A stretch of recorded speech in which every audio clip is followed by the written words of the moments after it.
Chapter 19, Accelerated Seeds with the closed for today, sign hung in front of his shop. Yunxi was jogging while holding Mare in his bosom along with Hua Hua toward the river outside of the town. 1, 2, 1, 2, yes, that's it. Maintain the breathing rhythm, adjust your pace. Excellent. Hua Hua looked at Yunxi, who was running beside her, with a rare happy expression on her face. At this moment, Yunxi was practicing the breathing method which she had been diligently trying to instill into him. This is all thanks to you, Yunxi sincerely thanked his childhood sweetheart. Without this breathing method, it would have been impossible for him to win the death match with the green hippo and do such a splendid performance. Regarding her praise, Yunxi was actually very ashamed. The reason he could perfectly execute this breathing method was completely because he had absorbed the memories of sword arts from Hua Hua's seed. In other words, Hua Hua's praise of his breathing method practice was in fact a part of her body's instinct, which had been practiced by Hua Hua herself. I knew that sooner or later, you would find your own suitable cultivation method one day. The more Hua Hua looked at Yunxi's footsteps and rhythm, the happier the smile was on her lips. She could feel that at this time Yunxi and herself had a wonderful sense of connected feelings. She stepped out with her left leg, Yunxi also stepped out with his left leg. She stepped out with her right foot, Yunxi also stepped out with his right foot. Obviously, it was not because they tied one of their legs together, but Yunxi's rhythm and breath were almost exactly the same with her. Even if they were using the same secret breathing method, it shouldn't be the same. Could it be that this was the legendary soul synchronization, a perfect heavenly match? Looking at Hua Hua's overjoyed expression, Yunxi felt some kind of guilt. However, at the same time, he also realized some strange signs. Was this an illusion? Did running together with Hua Hua and synchronizing moves and breaths timing with her really made the seed absorption accelerate? The answer to this question, after running together along the small river outside the town and practicing Hua Hua's sword technique at her secret training place, became even more obvious.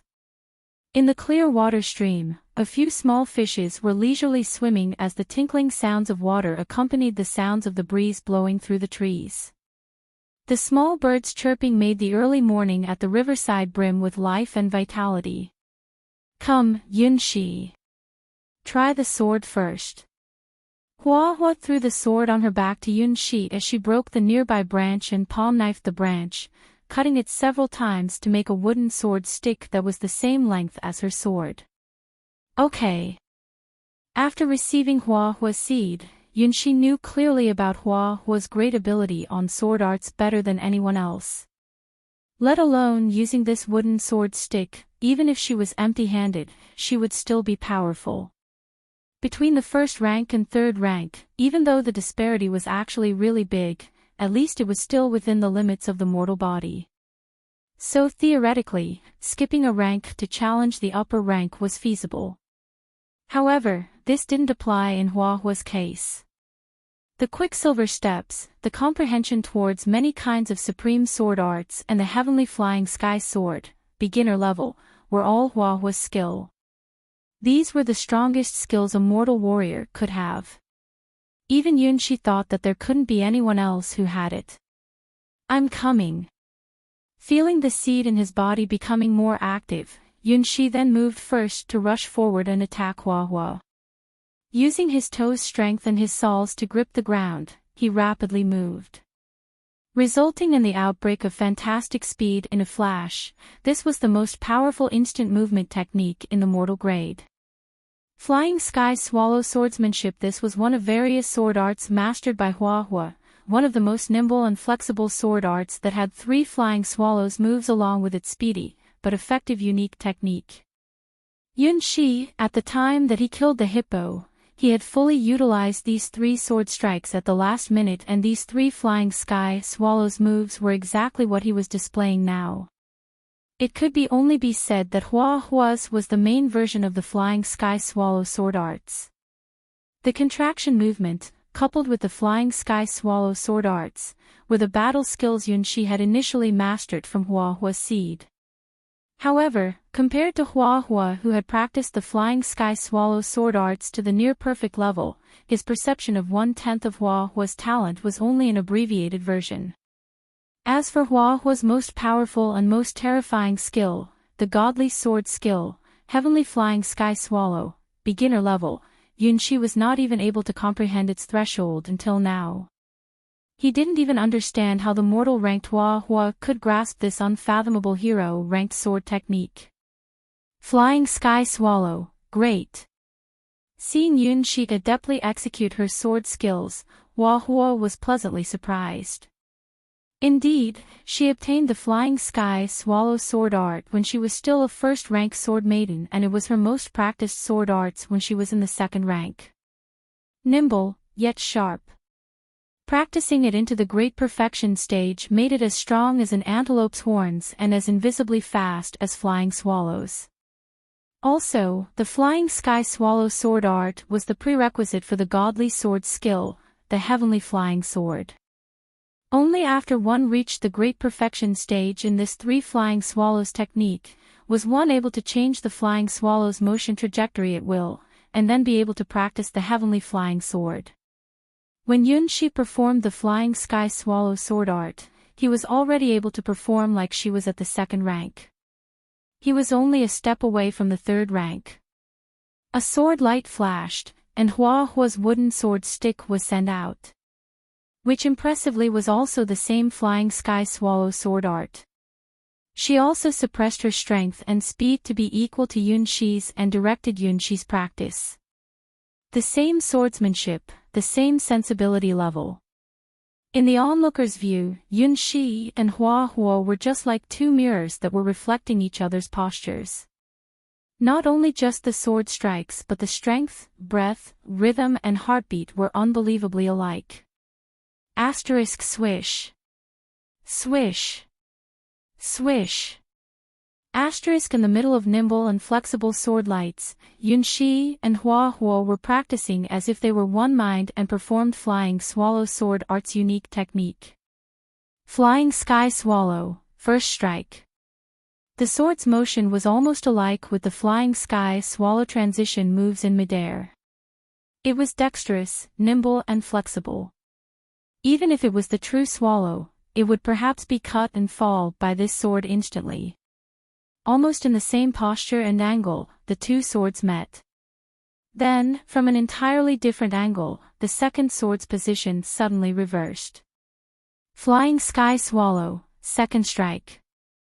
Ordinary people would be almost unable to predict the angle of this sword strike with naked eyes, since this sword's move had almost reached the great perfection level in swordsmanship. Then, the final one, with faster speed and hidden moves carried along with a deadly strike. Flying sky swallow, third strike.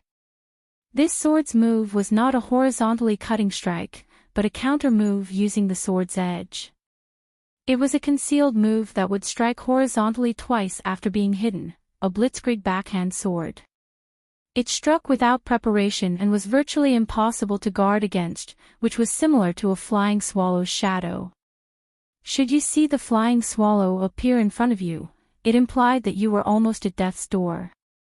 Asterisk swish. Asterisk the two swords abruptly stopped almost at the same time, with the sword's edge almost touching each other's throat. However, the one Huahua was facing was the real sword, while the one at Yunxi's throat was only a blunt wooden sword stick. Yunxi, Huahua, the two swords' tip dropped together and then raised at the same time, sword's tip to sword's tip. Eyes to eyes. In this moment, Yunxi felt that his heart and Huahua's were interlinked. At this moment, Yunxi finally realized something. Huahua's seed in his body was accelerating and started to grow. Chapter 20. Jealous Eyes. It was not an illusion. The seed was really growing rapidly. Its pace of growth was 10 times faster than usual. Yunxi could even see its rapid growth with his eyes.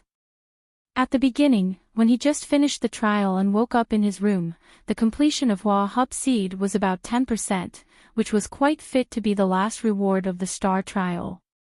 However, as he did 3 continuous attacks using the flying swallow just now while practicing with Hua, the completion of the seeds suddenly rose to 15%.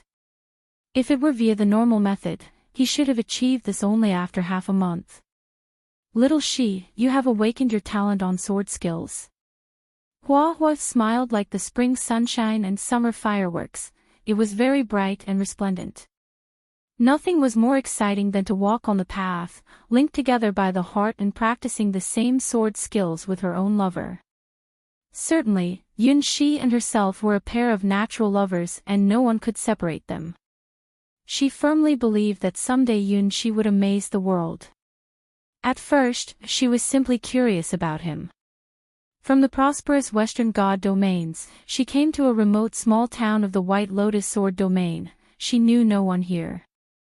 At this time, Yunxi came to her and drew her attention. She couldn't overcome her feelings of wanting no more of his secrets. As time passed, her curiosity turned into familiarity and closeness. She became his childhood sweetheart as they grew up together. Every day, hour, minute, or second she and he stayed together, was a precious treasure which she never could replace. Yunxi didn't know her identity, didn't know where she was from and didn't know the reason why she had to come here. They were pure and innocent childhood sweethearts. Hua had seen too many dirty things and dark sides from childhood. The days she was in the town, the time she shared with Yunxi, was her most precious gift and could never be replaced. Now, Yunxi was waking up to his talents. She was proud of him and felt happier than anyone. This was her Yunxi, her childhood sweetheart, the person who held her hands and grew up together with her. So I hope you can teach me sword skills. Referring to the talent about sword skills, Yunxi felt ashamed. If he did wake up his talent on sword skills as Hua said, he wouldn't be like he was. He took another secret glance and found the completion of the seed had already grown to 17% and started to stabilize. He felt he had understood Hua's understanding about sword skills and the secret of quicksilver motion. Even the beginner skill, God's sword skill, flying sky sword, which was within his sight, but beyond his reach, he also grasped little clues of. All these were continuously absorbed by Yunxi through the 17% processed seed. The loving system of the stars, did it mean, through Hua and his sword practicing, Yunxi vaguely grasped something. Again. Hua smiled sweetly and raised her wooden sword. All right. Yunxi also raised his wooden sword, filled with anticipation. Again. He didn't need any hints, Yunxi heard Hua's seed emit a pleasant hum. This seed he got from Hua was like a little life who was buried in the earth, hearing the sound of the coming spring. It tried its best to take root and sprout, wanting to break out from the soil. With the dancing light of their 2 swords, Yunxi once again clearly felt how the seed was growing in their pair exercise. As he got more closer to Hua, he had a higher closeness with her, and more invisible lines extended out from his body. His absorption of Hua's talent grew faster along with his understanding of sword skills. He finally understood that the seeds could be accelerated in this way. No wonder the trial of the stars said that Hua's seed was easy to absorb and he had a very high affinity with it. If he chose the Sleeping Beauty's seed at that time and had also found a way to get in contact with this powerful girl from nearby the town in the real world, he could also improve the pace of the seed's growth this way. Yunxi imagined it for a second. He thought if so, maybe it wouldn't take him 100 years to absorb the seed. Of course, this was just his wishful imagination. Till now, he still didn't know a girl who had the abilities of a vacuum seal, cutting blade, void burst, and great circulation, or who the Sleeping Beauty was. He was just the second-generation successor of the bread shop. It was impossible to get in contact with such a warrior at the hero rank. Keep focus, little she.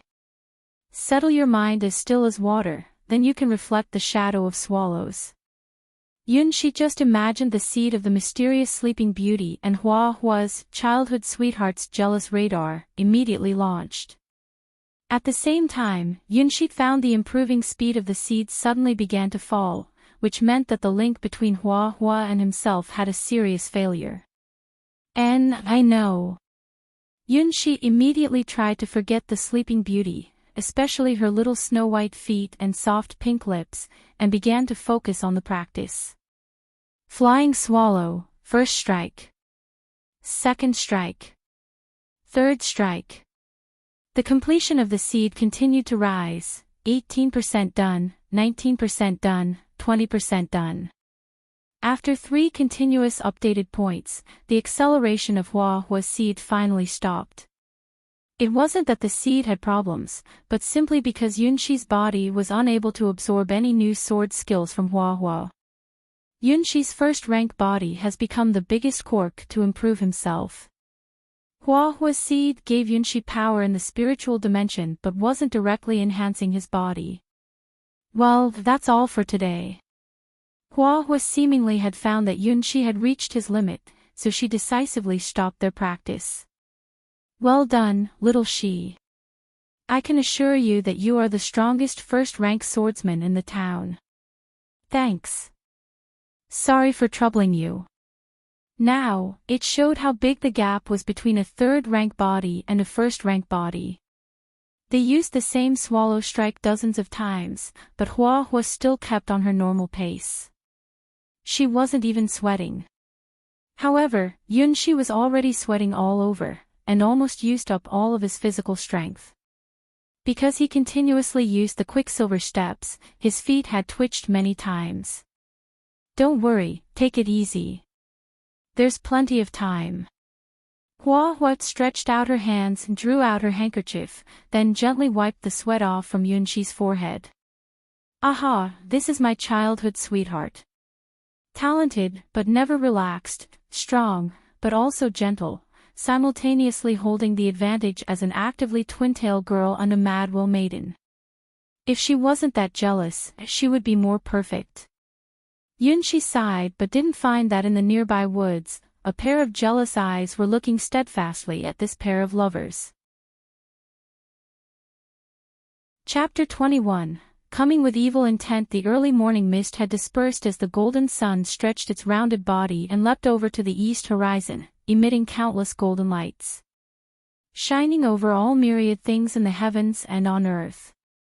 Little she, see you tomorrow. After continuously practicing the 3 strikes of the flying sky swallow sword arts for more than 100 times, Yunshi couldn't even move his fingers anymore as he collapsed to the ground. Hua cheerfully waved goodbye to him and ran all the way back to the town. Shortly after, the only one remaining at the riverbank was a weak youth that had suffered torment from his childhood sweetheart. He looked at Mayer dispiritedly, seemingly like a teenager who lived his life without love, while the golden retriever puppy was licking the juvenile's cheek. Hua is really too strong, I have clearly said. I don't want it. Completely exhausted and nearly experiencing an out-of-body experience, Yunshi's hands and feet assumed a posture like a big sign. He didn't even have the strength to pick himself up. Practicing sword arts with Hua, a first rank against a third rank, he really courted his own death. Presumably, in Hua's eyes, even if there were 100 Yun's eyes, it would only take a few sword brushes to beat them. The fact that she can be this patient and spend great efforts in helping an opponent, whom she could instantly kill, practicing sword skills with, was completely because they had a relationship as childhood sweethearts. Mayer, am I too weak?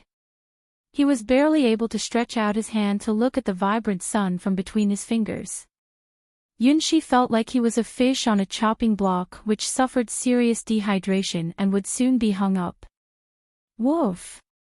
Mayer looked around to confirm that nobody was here and ran all the way to Yunshi's side to hold her small paw to his forehead. At the next moment, a golden brilliance emitted from Mayer's paw and slowly seeped into the Yunshi's body, making it warm. This was vitality power. Yunshi easily recognized the kind of energy that was being injected into his body. The golden fairy brought blessing and luck, the golden fur princess. Mayer actually had it, far more than this. At present, just because Yunshi was too weak and couldn't obtain more star force, he couldn't even say anything. Sigh, cough, thank you. After getting Mayer's treatment, Yunshi suddenly felt that more than half of his physical strength had been restored. Especially because of the continuous display of the flying sky swallow's 3 consecutive strikes, it made his hands unceasingly twitch. As well as almost causing him to completely lose his senses to move and control his feet. The greater part of it now was cured by the golden light. Although it was still quite far from his peak condition, but at least he was not in a salted fish-like state. Crash bang. When Yunshi was about to get up, a figure with a pale complexion slowly came out from the direction near the woods. He looked like a drunkard with a deathly pale complexion. He had long messy hair and was clad in deep violet clothes embroidered with the yin-yang symbols and the 8 diagrams pattern on his chest. He had been attentively watching Yunshi practice swords with Hua Hua and looked at the flirting eyes between them the entire morning. He was finally unable to bear it any longer and showed himself. Shin. Yunshi knew this youth, it could be said that the whole town knew him. He was the town's second genius, the Mayer family's young master. Had it not been for the beyond common sense super genius, Hua Hua, then, he would have been regarded as the first genius in this small town.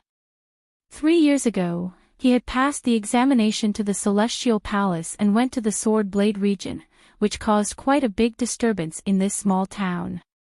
After all, in this town, a person who had double talent like him was very rare. He was at the same time a swordsman and a Taoist priest. Although his swordsman and priest rank was only at the first rank, considering he was just 16 years old and could step in both areas, it made him this small town's first genius in the century. It was similar when Hua Hua, who was a 16-year-old genius, was able to break the limit of the mortal grade. However, since she was not a native of this small town, Shin, as the mayor's son, became the benchmark and the representative for the genius standard in this small town. However, in the end, he didn't choose the Sword Palace in the Sword God domain, of which almost all young geniuses would choose.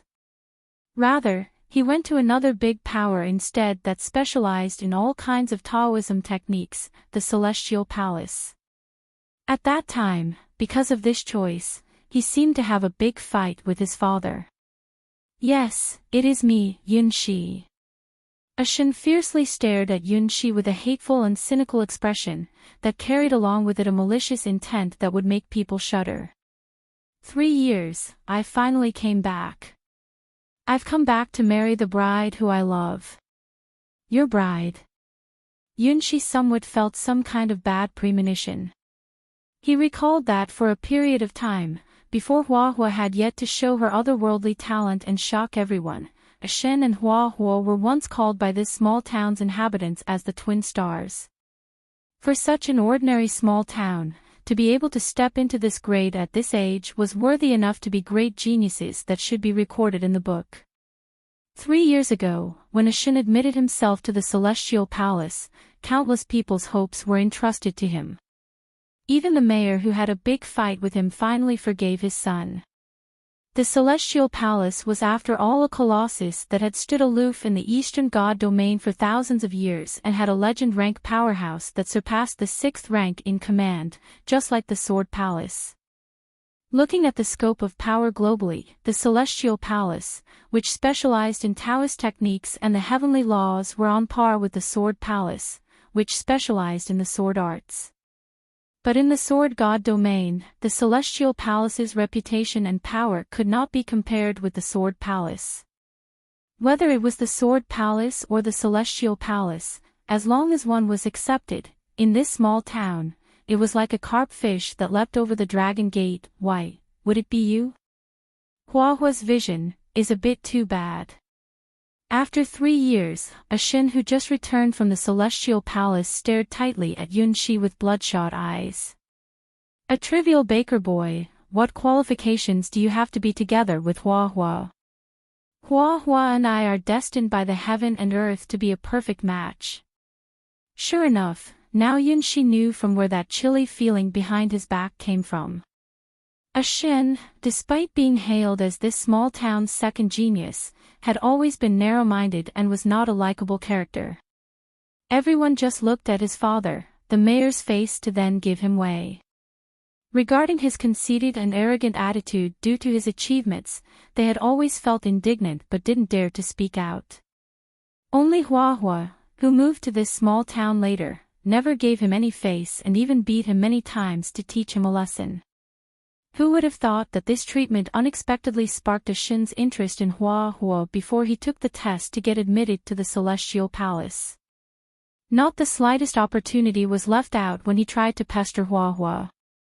Although the results had always been a downright tragedy. Only, Hua Hua disregarded him and didn't care whether he was the mayor's son or not. This small town's genius of the century beat him unmistakably to let him reflect on himself. This situation continued until a Shin was finally admitted to the Celestial Palace and only ended after he left this small town. Unexpectedly, 3 years later, a Shin came back and it seems that he hadn't given up on Hua Hua. 3 years ago, I knew that Hua Hua would be the most dazzling star and I would never be her opponent if we were to compare sword art's talent. So I chose the Celestial Palace in order to obtain Hua Hua's heart with my strength. Now, I'll make you know what real strength is. With bloodshot eyes, a Shin stretched out his fingers and blew a whistle. Asterisk boom. Asterisk asterisk boom. Asterisk from the other side of the river, a huge monster with a forest-like skin color marched with strength and speed that could make people tremble. Along with it came a gushing and suffocating pressure. Chapter 22. To kill rough and lumpy green skin, higher than 2 Yunshis together, even its legs were higher than Yunshi's. In addition to its swinging small tail, it had 4 gleamingly sharp teeth when it opened its mouth. The green hippo. Yunshi finally understood what the monster that made him die again and again in the rookie trial was, and where that monster came from. At first, he wondered how it even possible to have a 3rd-rank green hippo monster around the town, since even a fox was rare to be seen here. So it was Ashen who brought it here. Ah ha ha ha ha, you see it. This is my strongest power, what I got from the Celestial Palace. The 1st-ranked killer among all 3rd-rank creatures, homicidal hippo. It is the strongest monster a 2nd rank like me can control. After seeing Yunshi's surprised expression, Ashen couldn't help but laugh. He looked at Yunshi as if he was looking at a dead man. You can't see tomorrow's sun. I don't think so. I have an appointment tomorrow with Hua Hua, in order to practice my sword skills. Ashen, I'm sorry, but I will let you down. More or less, Ashen had reached the 2nd rank, and that was a little beyond Yunshi's expectation. Regardless of his obnoxious character, not too many people could become a 2nd-rank Daoist priest at the age of 19. The 3rd-rank hippo did have terrible combat power. Yunshi had learned it from his 120 deaths.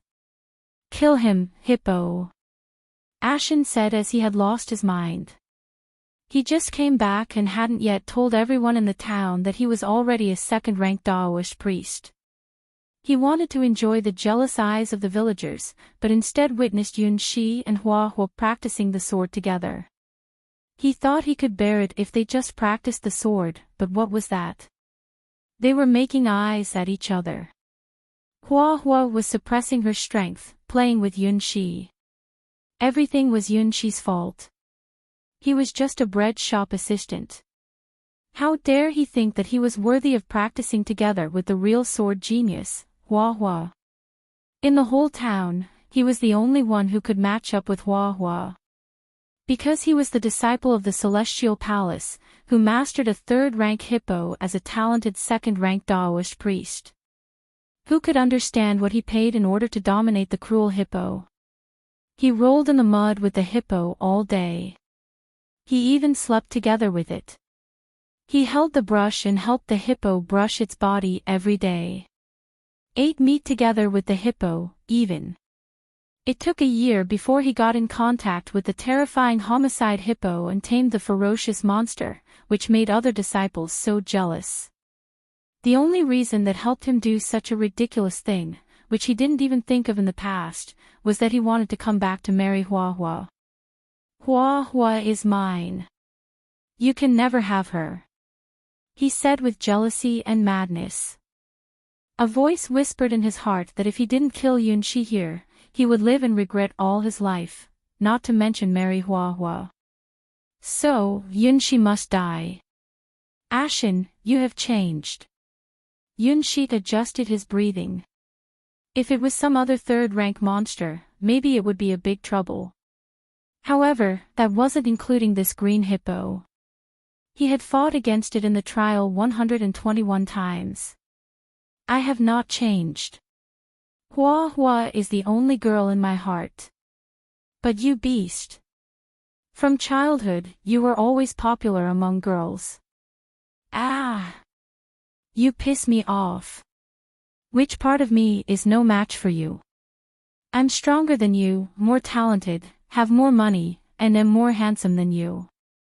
Why are you her only childhood sweetheart?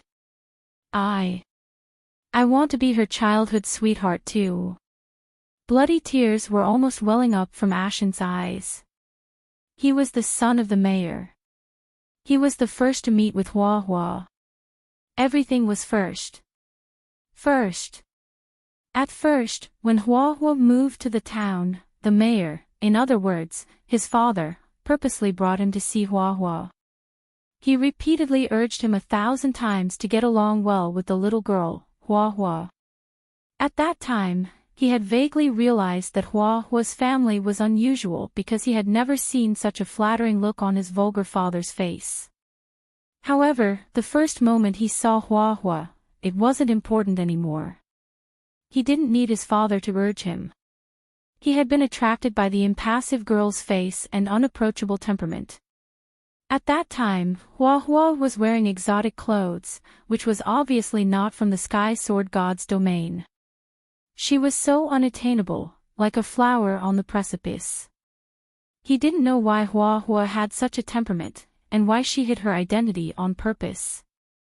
Living and growing up like an ordinary girl in the town. He only knew that at the first moment he saw the waist-high exalted girl, she caught his heart. In his eyes, she was absolutely the couldn't-be-offended girl type.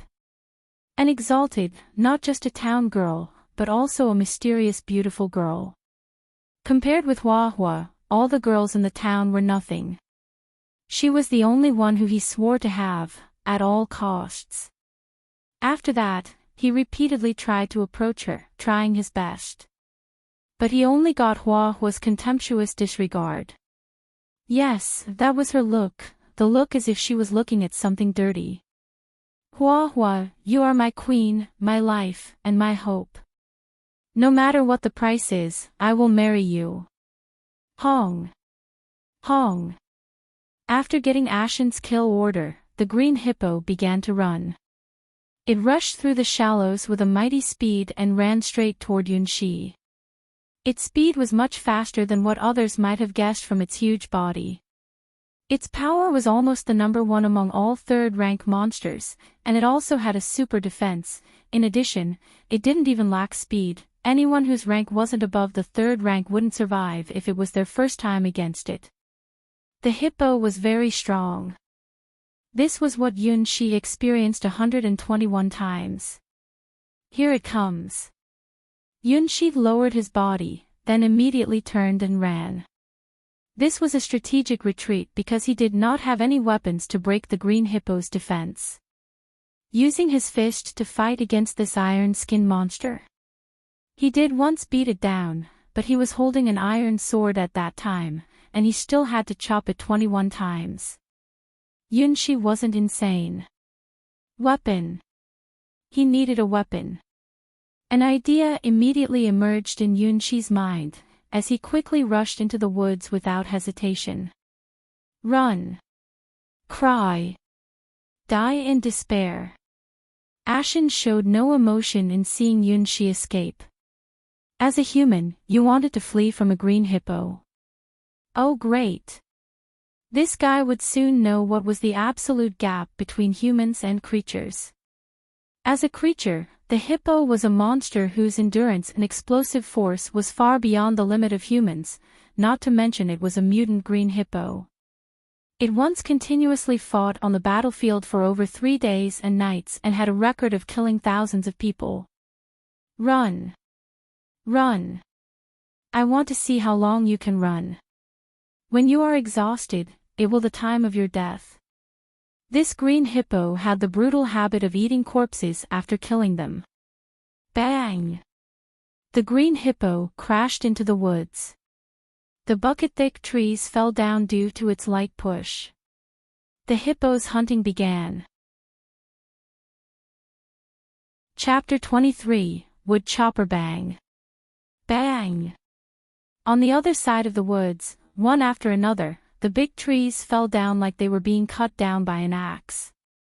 Well, Ashen, that guy, is really unscrupulous. Running in the woods, Yunshi didn't need to turn back as he had already figured out the distance between the green hippo and himself. That's right. For humans, it was absolutely impossible to compare their physical strength and endurance to a monster like the green hippo. And as a person who has seen the properties of the green hippo seed, Yunshi was aware of its talent. Super strength, body bulk up, and overwhelming force. It was suitable for people who had talents for using a giant sword. Among all the third-rank creatures, the hippo's strength was almost invincible. Even if it was Hua, by considering just her strength, she wasn't better than the green hippo. This was a racial disparity. Just looking at its height, which was taller than 2 men, its massive body was a natural violent killing machine. The woods were small, and Yunshi also didn't think it could block the green hippo's way. He was looking for a place in his memory. Soon after, he found it. It was a cave located in the eastern foothills of the woods. The local townspeople often came here to take shelter from the rain or just to camp, and it was also their childhood secret base. Yunshi, Hua, and even Ashen were familiar with it. Without any hesitation, Yunshi directly rushed into the cave. After a while, the green hippo reached here, then Ashen. Haha, I was wondering where were you going, but you came here. Isn't this a dead end? Looking at Yunshi, who was quickly looking for something in the cave, Ashen laughed with a crooked mouth. This cave wasn't deep at all. Because the people in town often came here to camp, and the children also came to get shelter from the rain, everything inside was not a secret. He could still remember that in the past, himself, Hua, and the other little friends played hide-and-seek here. As he remembered it now, it was a rare chance in his life to have been able to get close to Hua in a natural way. But it was simply because this bread shop boy was here too. Yunshi, I'd like to show you some last bits of mercy. Kill yourself. If you willingly do this, I will not let the hippo eat you, but bury you in the woods. At least, you will die with a complete body. As victory was in his view, Ashen's face became more twisted. No game would be funnier than to have his rival kill himself. As for letting him die with a complete body, that was just mockery. Of course, he would chop up Yunshi's body and obliterate all traces. A buried body may be found and dug out by dogs. If he threw the corpse into the river, it may also be accidentally salvaged. Once and for all, the only way that wouldn't leave any trace was to eat him. His hippo was a man-eating pet. Here it is. After searching for a while in the upper part of the cave, where it was absolutely impossible to be found by kids, Yunshi smiled. As he expected, it was still here. Because the townspeople often came here to camp, pitch tents, and build a fire, the people of the town purposely left some convenient props in this place. A nail hammer, ignition torch, and the thing Yunshi most needed, a wood chopper, which was originally used to clean up weeds and cut branches. This was the weapon Yunshi needed to kill the green hippo, the key to his counterattack. Well, a chopper. Seeing Yunshi take out a wooden chopper from the cave, Ashen was stunned for a while. Then, he remembered there were these kinds of temporary tools inside. However, even if you had a wood chopper, so what? A wood chopper was nothing for the green hippo's thick and rough skin. Yes, his green hippo didn't wear its special leather which the Palace of Heaven's road specially made for it, so it was impossible to kill thousands of people on the battlefield. But just to kill Yunshi. Even if Yunshi has a wood chopper, it wouldn't be more difficult than blowing off dust. Yunshi, please me because this is probably the last show of your life. With a joyous smile at the corner of his mouth, Ashen made a snap. Sniff, sniff. The green hippo shook his tail and strode toward Yunshi. It was coming. At this moment, Yunshi's mind was highly concentrated. He did not look down on this green hippo. Here wasn't the Trial of Stars, and there wasn't a campfire where he could revive from. In the real world, people would die after being killed, die.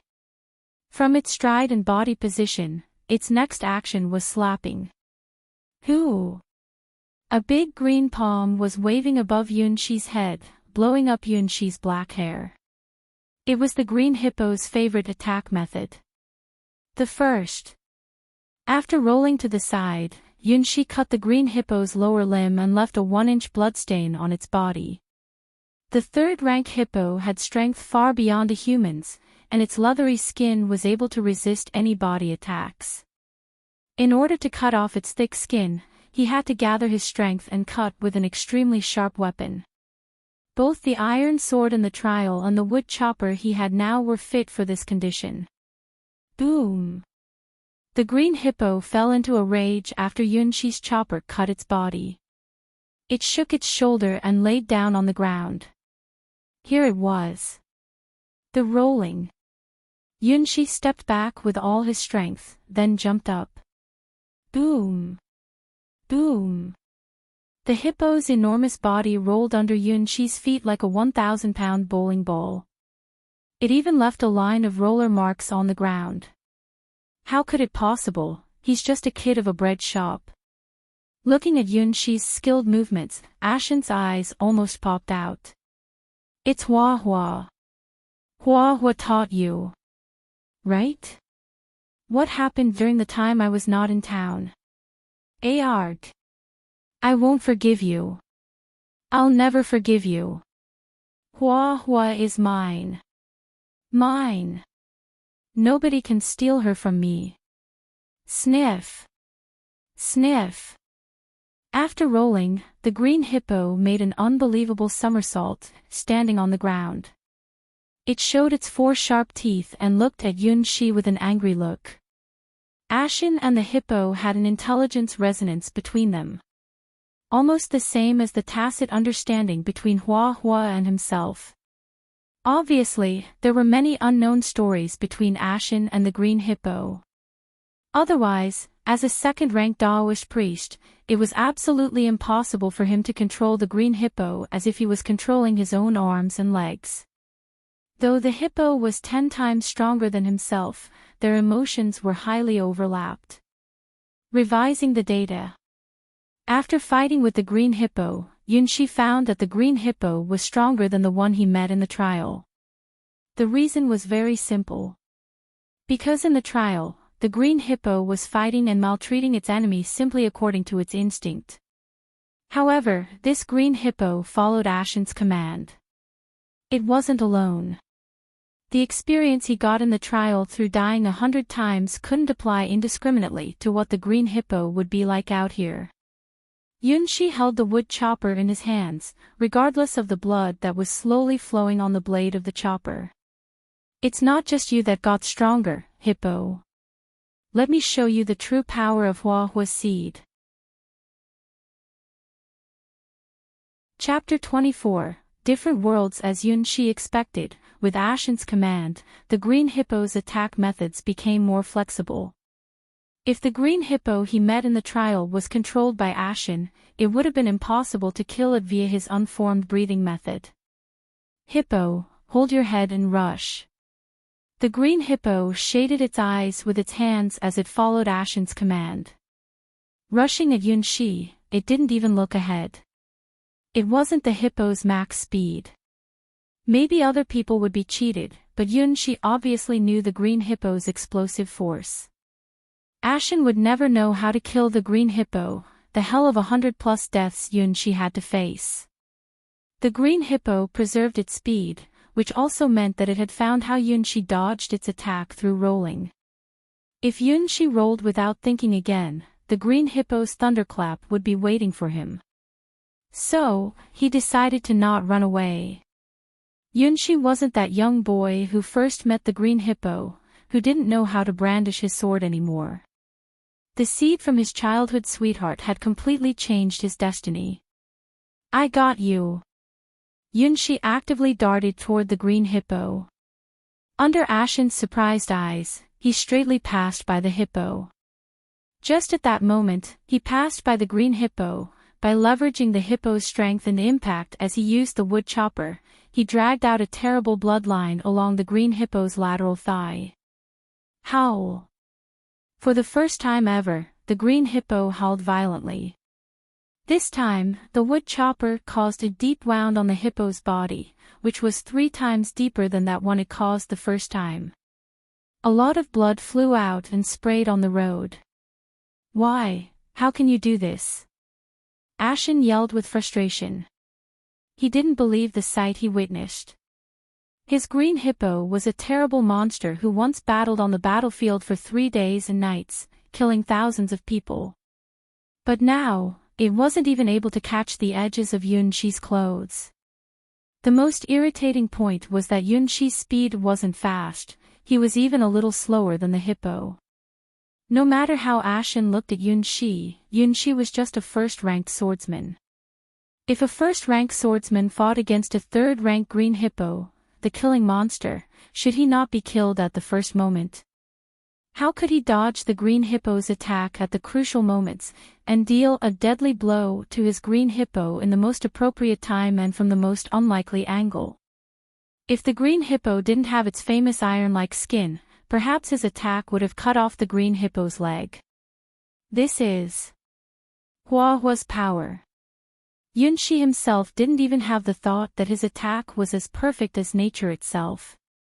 If he only practiced on his own, he would never have such a wonderful skill. In the real world, the fighting between the Green Hippo and himself was worse than the dilemma he faced in the trial.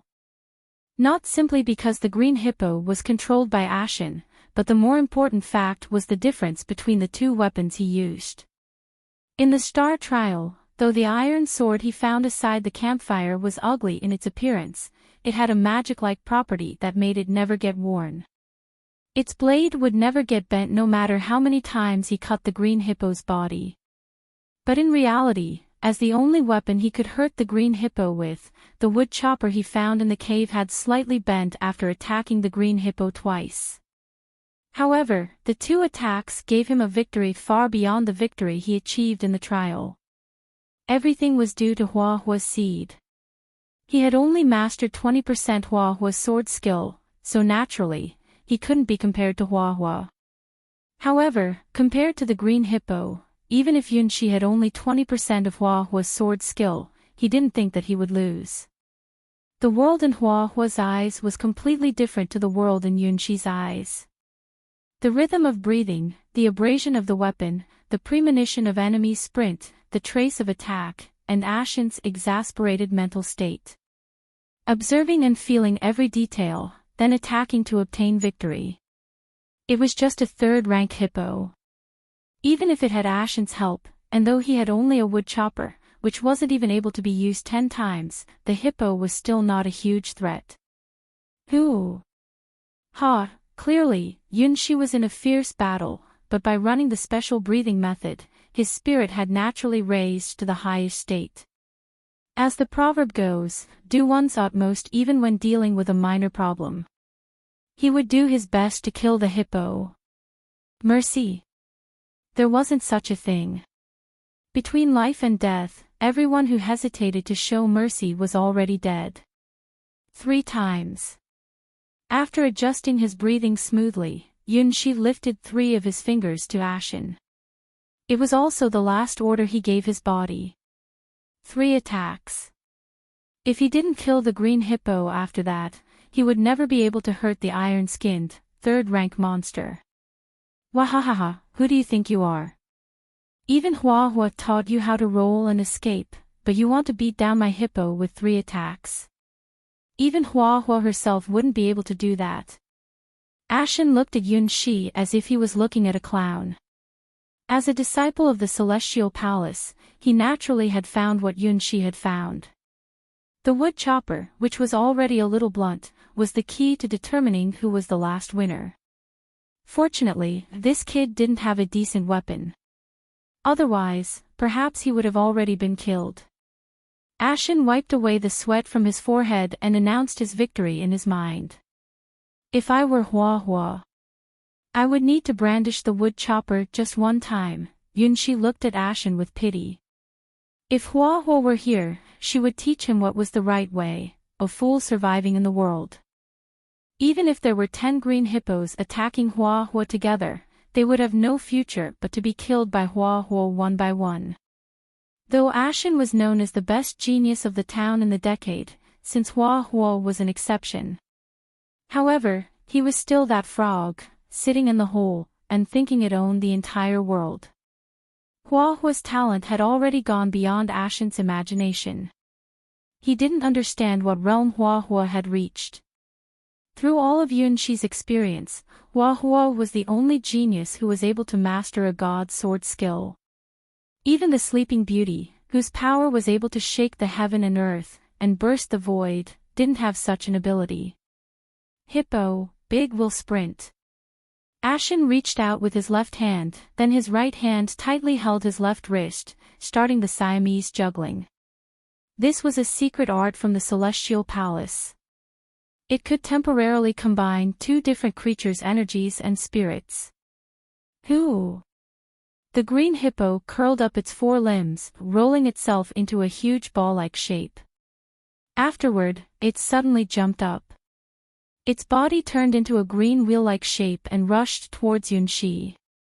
As Yunshi expected, it had a new skill.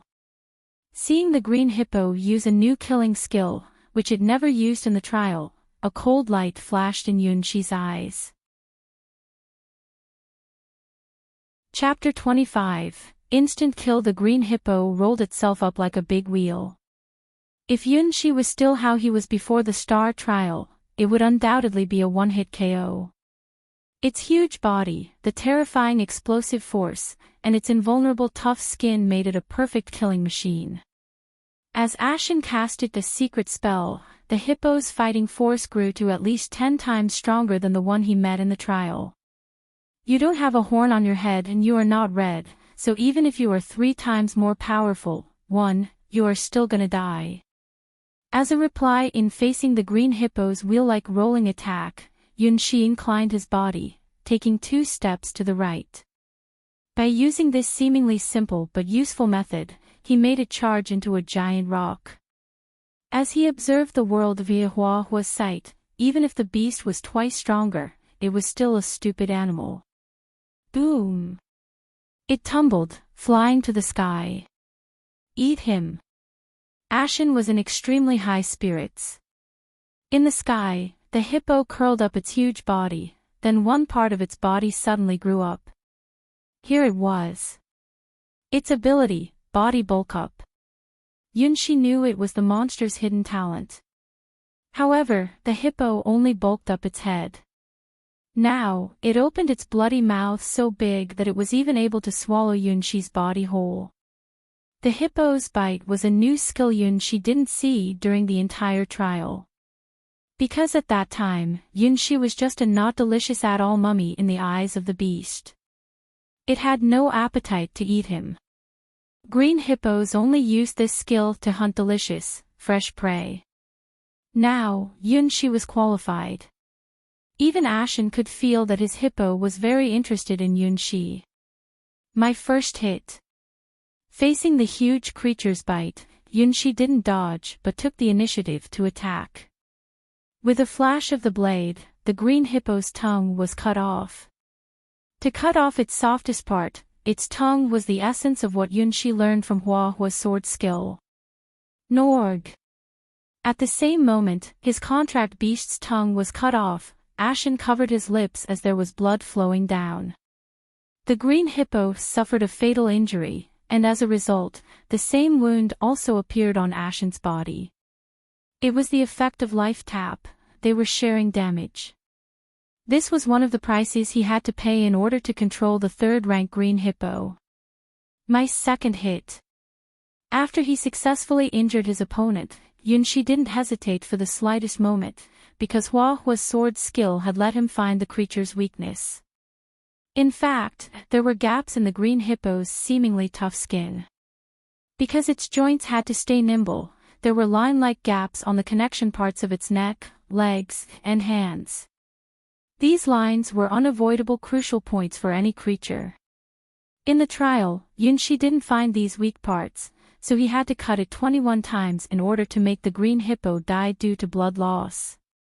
If it was Huahua, even if she used only 20% of her power, she would only have to brandish her sword once.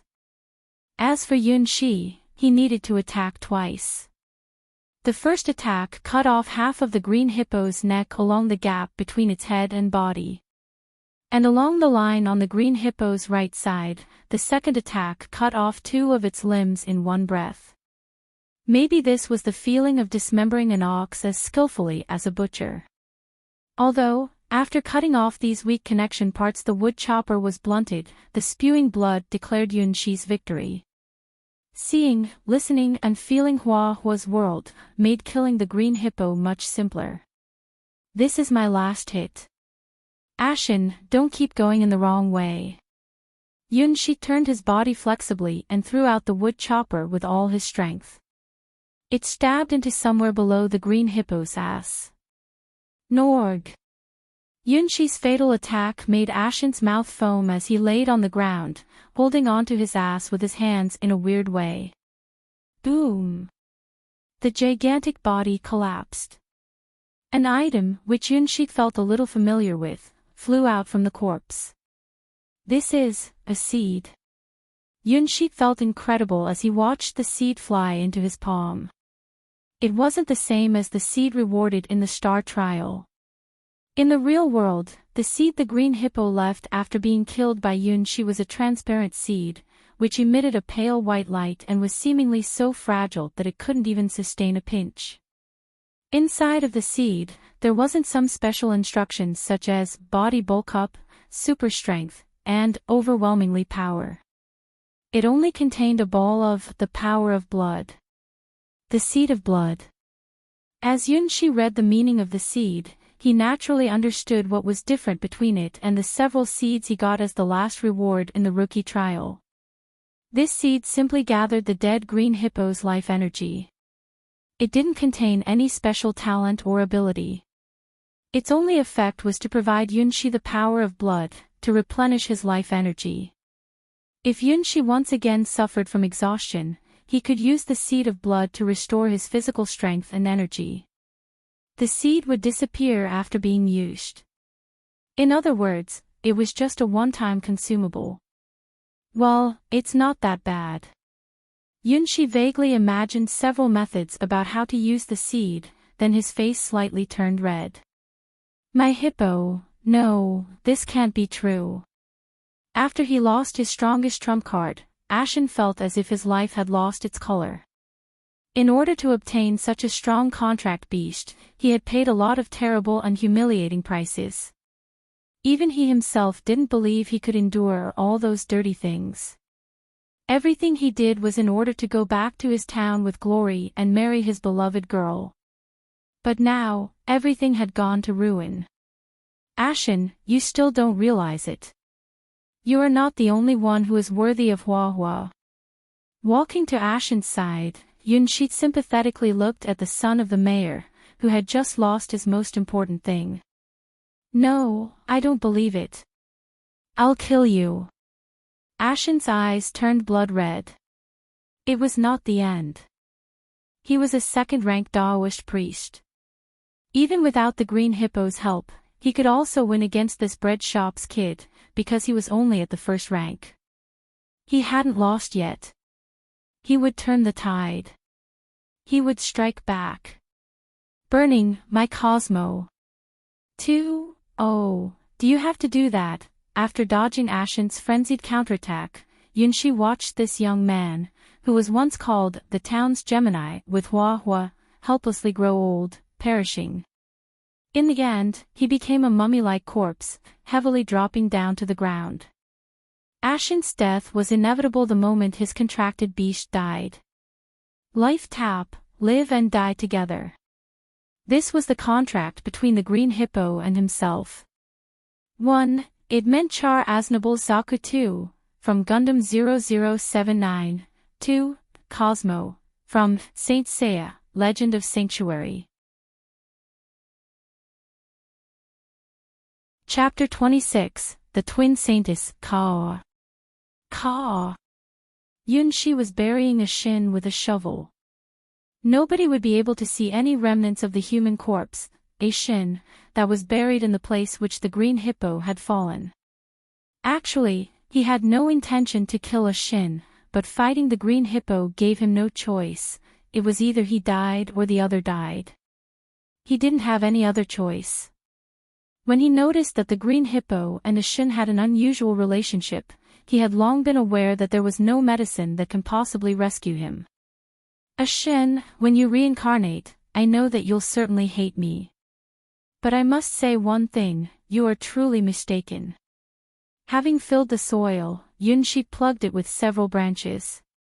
Putting the town's once-in-a-lifetime genius, who had unfortunately fallen astray, a Shin, into eternal slumber in the corner of a small forest. Goodbye, a Shin. Nobody would have known that in this place there had been a soul-stirring battle of life and death. After walking quite far, Yunshi didn't notice that the pool of blood left by the dead green hippo vanished in the wilderness as soon as a blue light flashed. White mist slowly filled the air in the warm spring water as the exhausted Yunshi collapsed in the spring, unable to even move a finger. That guy, a Shin, really got a fearful thing. Lying down in the familiar hot spring, the deathmatch struggle a moment ago reappeared in Yunshi's mind once again. Only by recalling the last 3 moves he used to solve the green hippo, he saw that the moves had contained a transition movement, route lines, as well as the limit use of the blade's edge. Hua, you are rather too strong. Without having experienced an actual battle by himself, Yunshi was simply unable to imagine how fearful his childhood sweetheart Hua was in the sword arts realm. A Shin was in fact not weak. That green hippo had a roller compaction move which could overwhelm all under the 3rd-rank powerhouse. But in Hua's eyes, this green hippo was not that different than a piece of meat on the chopping block. So long as there was a knife, it would fall in seconds easily. To think that between people a gap this big of a degree existed. While his whole body was immersed in the hot spring, Yunshi unconsciously used the breathing practice technique he got from Hua. Until now, he didn't know the name of this secret breathing technique. According to Hua, this technique was seemingly as simple as the basic breathing practice method. But Yunshi also knew, even before he learned his half-baked breathing practice method from Hua, that this was absolutely very extraordinary. Not only was this breathing practice method amazing for a beginner, but his novice iron sword was also the same. When he recalled vividly in mind the green hippo's moves, even if he wished to kill that green hippo, it was absolutely impossible for him to do so. Hua, in the end, Yunshi was very sure that there was no one in the town school that could teach this kind of thing. Neither in the Heavenly Sword God domain or the Western God domain, this kind of secret techniques level belonged only to the richest and powerful aristocrat family and had never been passed on to unauthorized people. Even a half-completed breathing practice method was so powerful, and through Hua's seed, he could learn the complete edition of this breathing practice method. For Yunxi, it had opened a new door. Regarding mortal-grade cultivators, a formidable breathing practice method was the most important foundation. The reason for Yunxi's was that he easily accepted Hua's seed and had the highest compatibility, since Hua had laid the foundation for him to have lasting achievements. Originally, I had received such care. With every breath he took, Yunxi could clearly feel that his body was changing. Unlike the absorption of the hippo's soul that gave quick results and eruption-like changes, this seed was silently and smoothly promoting the most fundamental part of his physical quality. Exhale, inhale. While practicing the secret breathing practice technique from Hua, Yunxi's heart slowly became tranquil.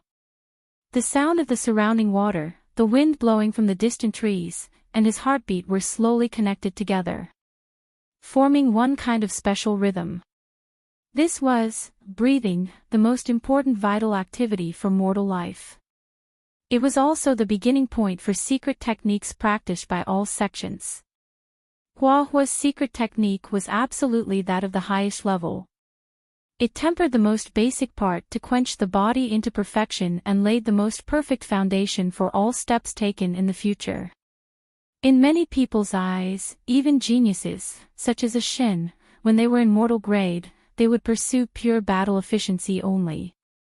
And for this reason, they didn't even hesitate to do dishonest things. These kinds of so-called geniuses nearly had no hope to enter the fourth rank, the hero rank. Even if they used some method to overdraft their future potential and barely broke through the grade, their advancement would still be stopped at the fourth rank. After they entered old age, their vitality would become so weak that they would step back and regress into the mortal rank again. They were lacking something, which was the basic physical quenching that was offered through a breathing practice method to temper their body to perfection. They were too obsessed and eager to cross the threshold for quick success and immediate gain, forgetting about their foundation. Hua's foundation was unknown. How many times better was it compared to a Shin's? Their future achievement would have been worlds apart. Therefore, a Shin, how would you even possibly pursue Hua? Moreover, Hua and I, thinking about that incomparably tragic future, Yunxi couldn't help but sigh. Regardless of everything, had that seventh-rank apostle come here, she was strong enough to sweep away the entire White Lotus Sword domain, but that was a problem for later. Inhale. Though he was feeling hazy, Yunxi still practiced Hua's secret breathing technique and maintained this state as most of his body sank into the hot spring, leaving only his nose and mouth above the water's surface. Getting immersed in this state of ecstasy meant that he had successfully practiced this secret breathing technique, as he then quickly sat in meditation and forgot everything. Having experienced a death match with the green hippo, Yunxi became aware of his cultivation path advancement, as he finally started to transform himself to enter this world. Meditating coupled with the aid of this hot spring really helped his blood circulation. He continued to remain in this state for quite a long time. Even Yunxi was unaware that the sky had darkened. At a nearby river where he was chased down and had killed the green hippo, a troop from afar was camping. One after another, white lotus-shaped lanterns were hung up in midair as layers of formation then formed, which even birds were unable to enter. Welcome, Her Highness White Lotus Saintess. Welcome, Her Highness Red Lotus Saintess. If Yunxi was here, he could see that the mayor was kneeling down on the ground and sweating profusely with an anxious expression fully drawn on his face. They had already reminded that kid, Shin, countless times that he must by all means rush here before tonight to greet the Sword Palace's messenger. That was also ordered by the Emperor personally because these two saintesses were the White Lotus Sword domain's next successors. They were not only well known as geniuses of the millennium in the White Lotus Sword domain, but their souls were also interlinked. Their titles are White Lotus Saintess and Red Lotus Saintess. Enough with ceremony, we are only passing through here, and will only select disciples for the Sword Palace. we don't want to enter the town and disturb the inhabitants." Beads of sweat were streaming down from the mayor's bald forehead. The heavens might have taken a pity on this small town, since this town was the most ordinary frontier region in the White Lotus Sword domain with a population of tens of thousands people. So how would they have the opportunity to greet such a great VIP like the White Lotus Saintess? And these two had already stepped into the hero rank. They were peerless powerhouses. Moreover, it was said that they were only 14 years old now. Chapter 27, Captured Yunshi in the mountain's hot spring. Yunshi entered the most fantastic cultivation state since his birth. Huahua's seed was slowly emitting out its special spiritual spark, and his body was helping him digest the talents with the mystical breathing method. Gradually, on the surface of the water, round ripples appeared around Yunshi. In sync with Yunshi's breathing, these ripples spread out and radiated one after another. His breathing slowly became nearly inaudible. At first, his nose and mouth were exposed on the surface of the hot spring, but now they sunk into the water. In the foggy hot spring, Yunshi's breath had already dissolved into nature itself, invisible and untouchable. This was a wonderful realm which was so difficult to touch by mortals, even for hero-ranked warriors. Taoists called it enlightenment. Buddhists called it epiphany. In the Western gods' domains, sorcerers and wizards called it God's thought. No matter what kind of description, they all pointed to this state, a state which was like a merging with natural itself, to feel the truth of the world. It wasn't relevant to strength, but was more reliant on one's personal understanding, luck or chance. Many hero-ranked warriors didn't get to enter into this state even once during their life, but due to an accident or something else, many ordinary people had the chance to get into this realm. Each mortal, as long as they had entered into this realm once, with no exception, all of them stepped into the realm of the hero rank in the end. Due to this state was also called the permit of hero rank. By using Huahua's breathing method and fighting with the green hippo, Yunshi finally broke the invisible barrier and grew Huahua's seed to a condition that was able to support him to enter the state of epiphany. However, Yunshi didn't know why. He had a strange feeling that he was pretty familiar with this state. "I'm here again." Yunshi raised up his head, looking at the gate from a distance. It was a gate that stood upright between heaven and earth, high above the clouds. It was a scene that Yunshi had seen in his dream a lot of times. This scene had been in his dream since long, long ago. He clearly remembered almost every next step. A loitering spirit again. In front of the giant cloud gate, the guardian showed her killing intent to the uninvited invader. This isn't a trial. Quickly, Yunshi had found that it was a different world from the star trial. Because he didn't see the campfire which was used for resurrection. Besides, there wasn't any weapon prepared for the newbie. On top of that, the opponent he had to face was the guardian of the gate, whose level was so high that it couldn't even be identified. 3 wisps of icy blue hair were blowing in the wind, her long ponytail was hung down along her back as the giant sword was pulled up from the ground and held in her hands. What a cold, but holy sword. Its sword blade was cold, silvery white, and its handle was studded with a big lock hole. When the girl pulled out the sword, Yunshi seemed to see his death. Its sword-type tassel danced in the air. Light flowed along the blade, as the Knight of Destiny, cold, and without mercy. Swish! Again, Yunshi was cut in two at his waist as he then turned into dust and disappeared from the beautiful blue dream. Recently, isn't the invasion of loitering spirits a little too much? The girl frowned, though she had killed the invader again. Was it her illusion? The loitering spirit she killed just now looked a little different. Perhaps it was like an ant becoming a bigger ant. I died again.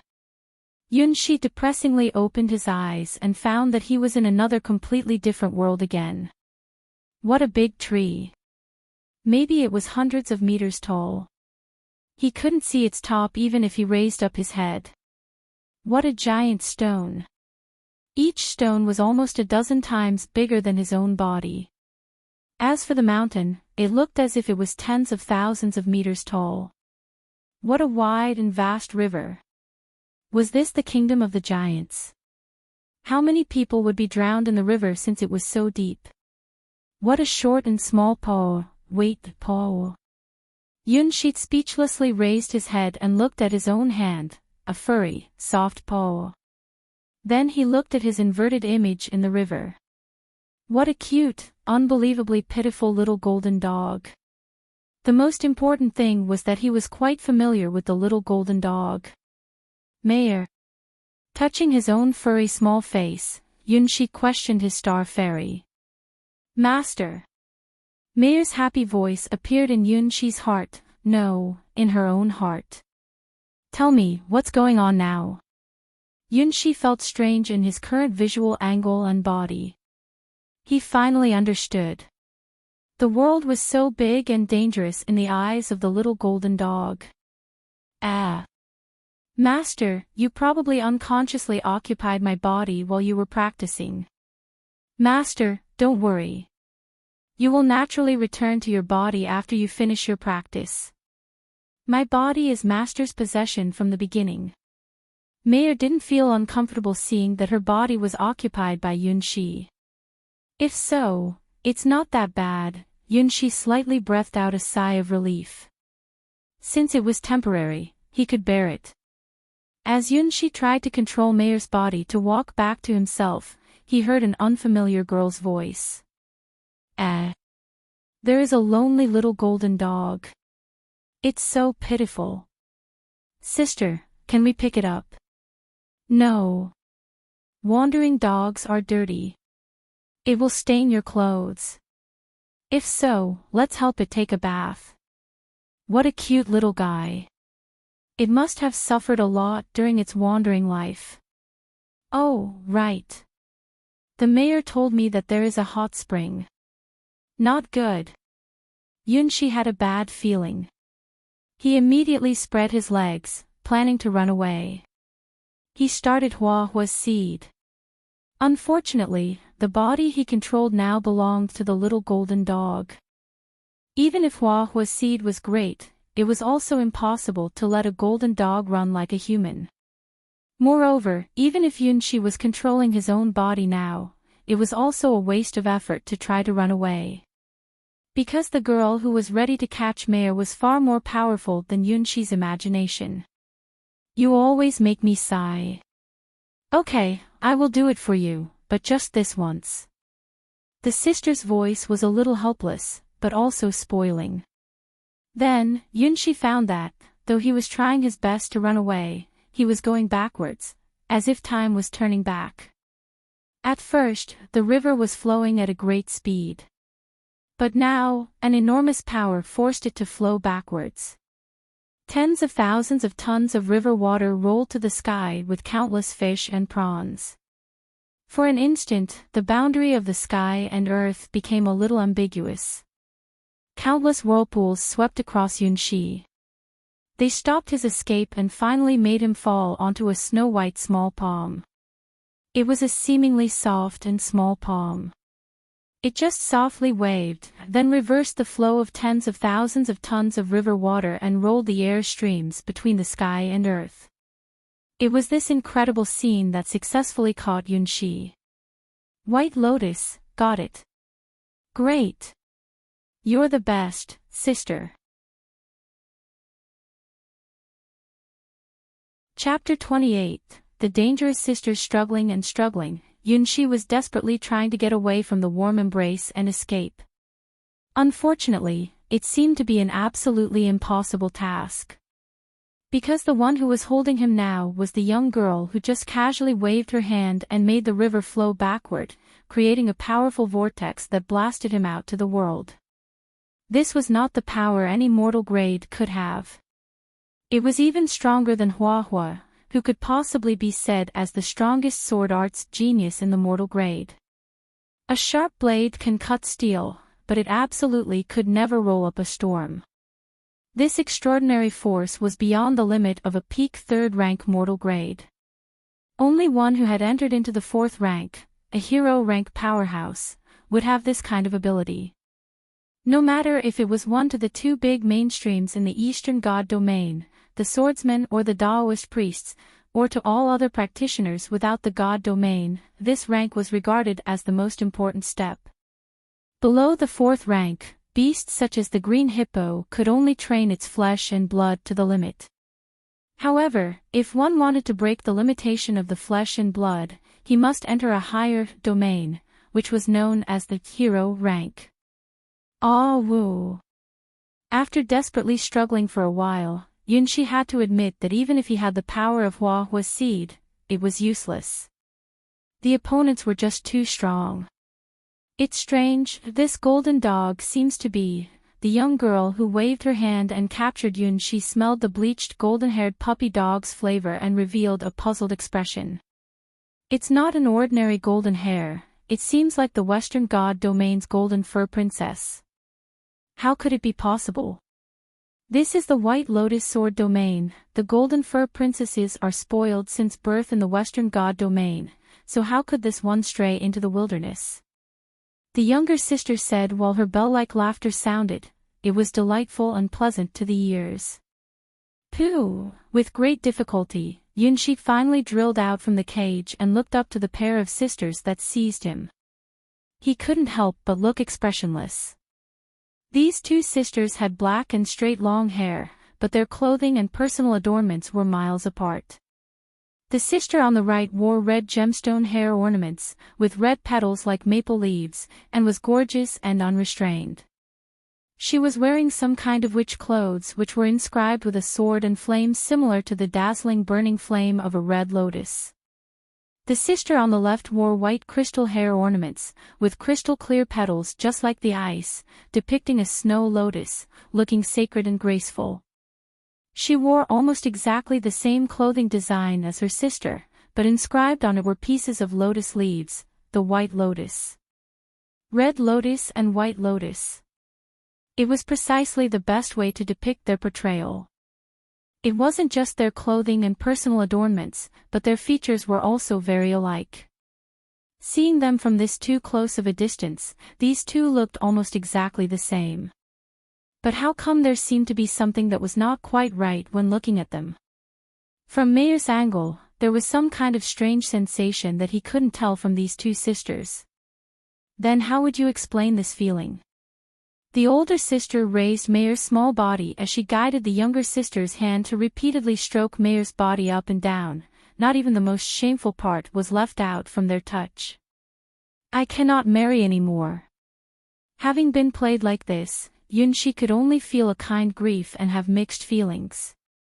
It was the first time since birth that he felt he was so ravaged and devastated by a human. Hey, this feeling, these hairs, there is so much spiritual chi. The younger sister was surprised. She looked at Yunshi and smelled Mayer's fragrance. This good and nice fragrance, is this the legendary golden fur princess? It is possible, but we have not seen that legendary creature. How did this kind of pet live in this destitute and wild country? The older sister frowned. Even if she wanted to know, she could not understand it. That was only natural, because Mayer was not a golden fur princess, but the nobler star fairy. Yunshi helplessly shook his head. This misunderstanding might not be able to be solved in the future. Could it be that this fellow belongs to a Western God domain's princess and she accidentally let this fellow run? The younger sister looked like she was taking a fancy to Yunshi's body. Do you really like this little fellow? Looking at her younger sister that seemed unable to put it down, Red Lotus's eyes revealed a gentle expression. Even she rarely saw such a warm expression in her younger sister's eyes. The golden fairy of the golden fur princess may bring wealth and fortune to humans. They were the Western God domain's mascot figure which made countless princesses, princes, and dukes long of dreaming for a golden fairy. This creature really deserved their reputation. I am really sorry, even if you are a Western God domain's princess's pet, I don't have any choice, but to make her give up her treasure. Just look at my sister Bailian's happy expression. It's from the bottom of her heart, the older sister Honglian set a firm resolve in her heart. In this world, the things that could make Balian happy became fewer as their values became more and more precious. The glory and splendor, the riches and honor, the popularity, the top status and position, they could easily obtain these things easily without even trying. Regarding the White Lotus Sword Domain Saintesses, the things that could move their hearts were really too few. The encounter with this little golden fur dog inadvertently broke into these sisters' heart. It must be fated, it couldn't have been a random accident. Thank you, the Great. We hope that we can walk together with you on the road to the future. Honglian quietly made a gesture and drew overlapping strange traces in front of her. Master, be careful, be careful, be careful, don't reveal any flaws. Suddenly, Mayer called out in Yunshi's mind. What happened? For the first time, Yunshi heard his star fairy let out such hasty and restless shout. It seemed that he had encountered a very dangerous problem and had to be informed in advance. Yes, Master, you are in danger, and moreover, it's fatal danger. This pair of twins of destiny are the Apostles' candidates. Mayer sent out the greatest warning to remind Yunshi that his life was already at stake. The Apostles' candidates. His ex-girlfriend. A gigantic alarm sounded loudly in Yunshi's mind. Although they did not directly reach the level of genuine apostles, they were the candidates. Just looking at that technique, they were absolutely not at the level where he could contend with.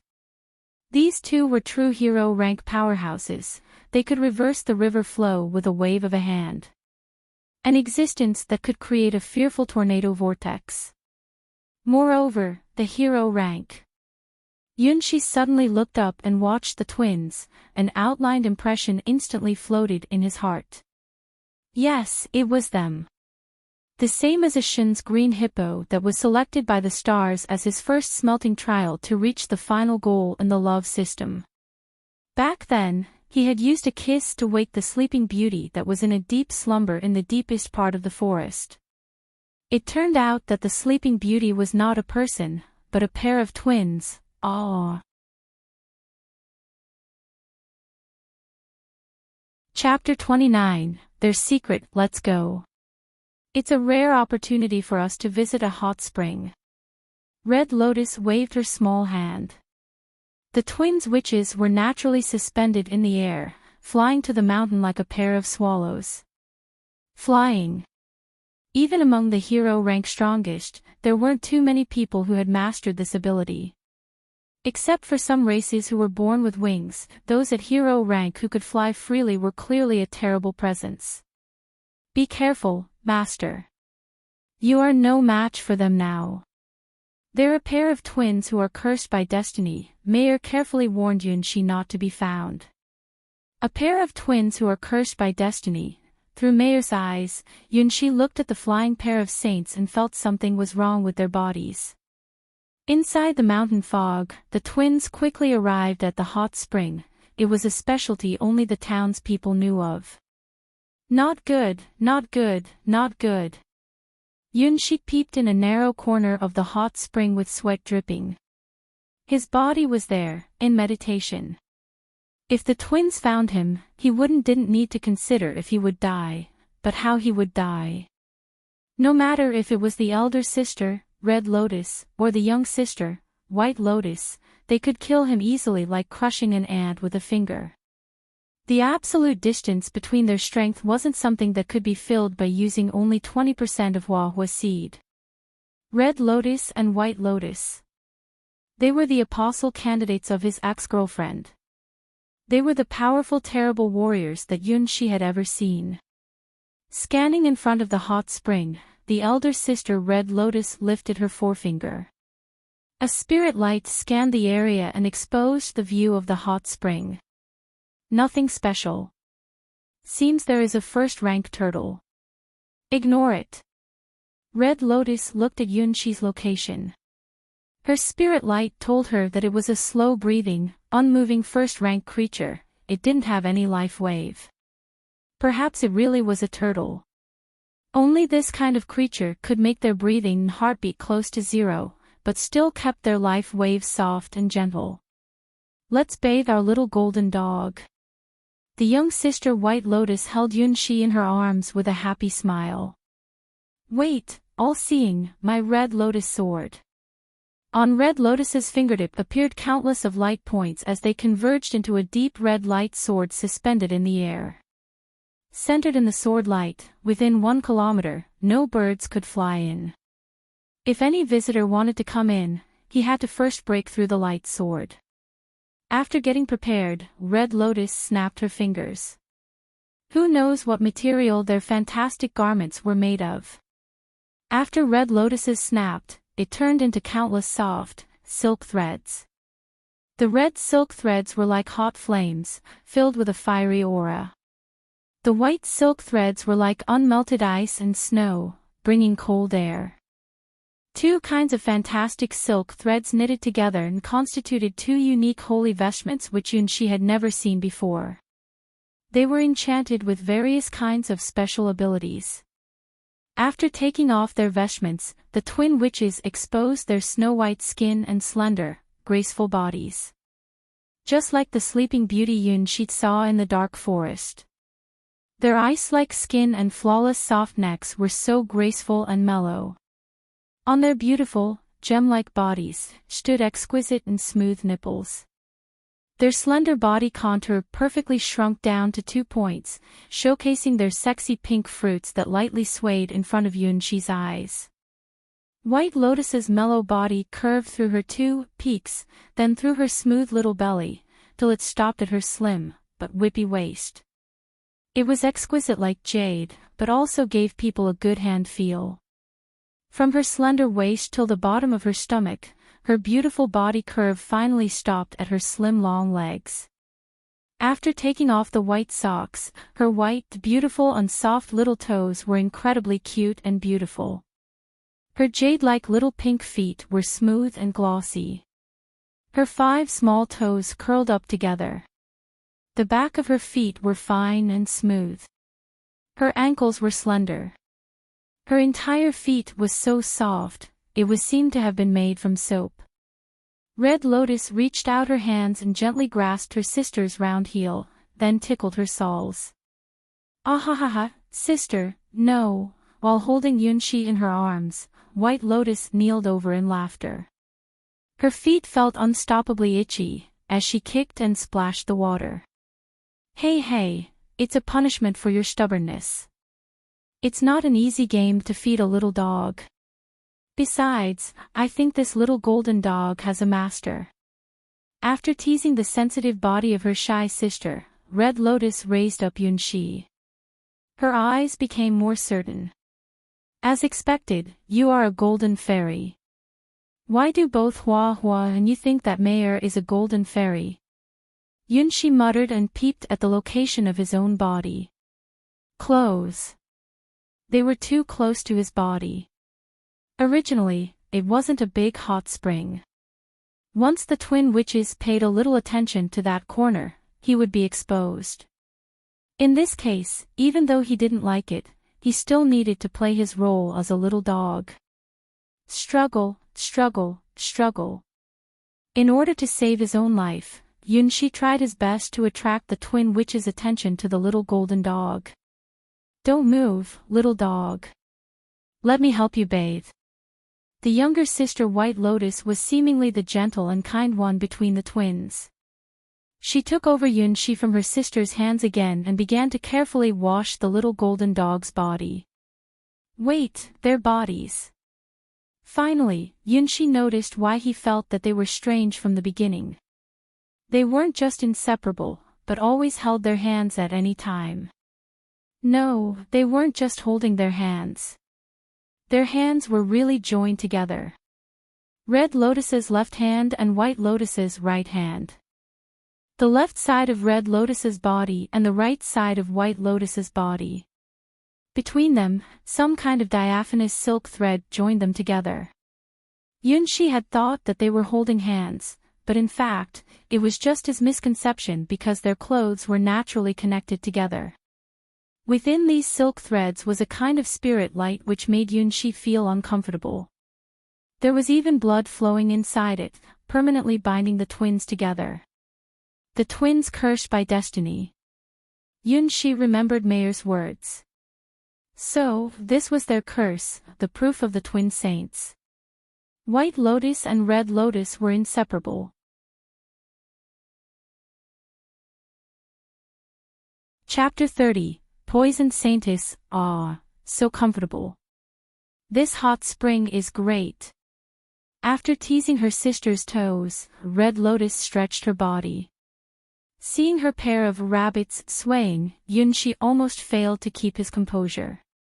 Dear heavens!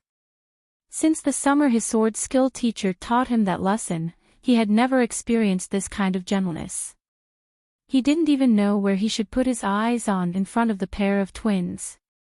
This time, the higher person gave a special instruction. They wanted us to invite the sword talent with our largest sincerity. No one expected that she was living in such a remote town, far away from the center of the gods' domains. Sword talent. Living in this remote town. After hearing this, Yunxi was confused for a while. Then, his childhood sweetheart's appearance appeared in his mind. The first girl to reach the 3rd rank before her 16th birthday was the center of jealousy of all children at the same age. If Red Lotus was talking about this small town, then only Hua Hua was eligible to be called as a genius. Regarding her family background and talent, if her family didn't have that accident, she would never have come to the White Lotus sword domain. Red Lotus sighed. Originally, she should be a girl respected and focused on by everyone. Every gem will shine in the end. Even in such a remote area, her light still can't be covered, can't she? White Lotus smiled faintly. This is also the reason why we personally came here to invite her to join the Sword Palace. Other forces haven't found her yet. Even we only found out by accident. Yes, she really is a peerless genius. Someday, she will leave here and shock the entire world. We just came here to invite her in advance. Hua Hua, long time no see. His presentiment came true. They were here for Hua Hua. Even though he had had a feeling that Hua Hua wasn't a simple girl, but Yunxi finally heard the conclusive evidence from their conversation. Hua Hua didn't belong to the small town. As the twins said, her talent wasn't something this small town could gestate. Yunxi vaguely remembered that Hua Hua's family was from the Western Gods' domain. However, it's been 10 years. Every townspeople now considered Hua Hua's family as a part of the town. However, everyone also knew that someday Hua Hua would one day leave this common small town. Hua Hua was a 3rd-rank sword genius and was the strongest 16-year-old girl. Such a girl would definitely step onto a higher stage in the future. Red Lotus and White Lotus, the pair of twins, came to invite Hua Hua. But something is strange. I received another instruction. It's about searching for a special person. After talking about their purpose of travel, Red Lotus turned the topic to another one. Another order. About what? White Lotus curiously reached out her small hand, drawing a fantastic crossing mark in the air.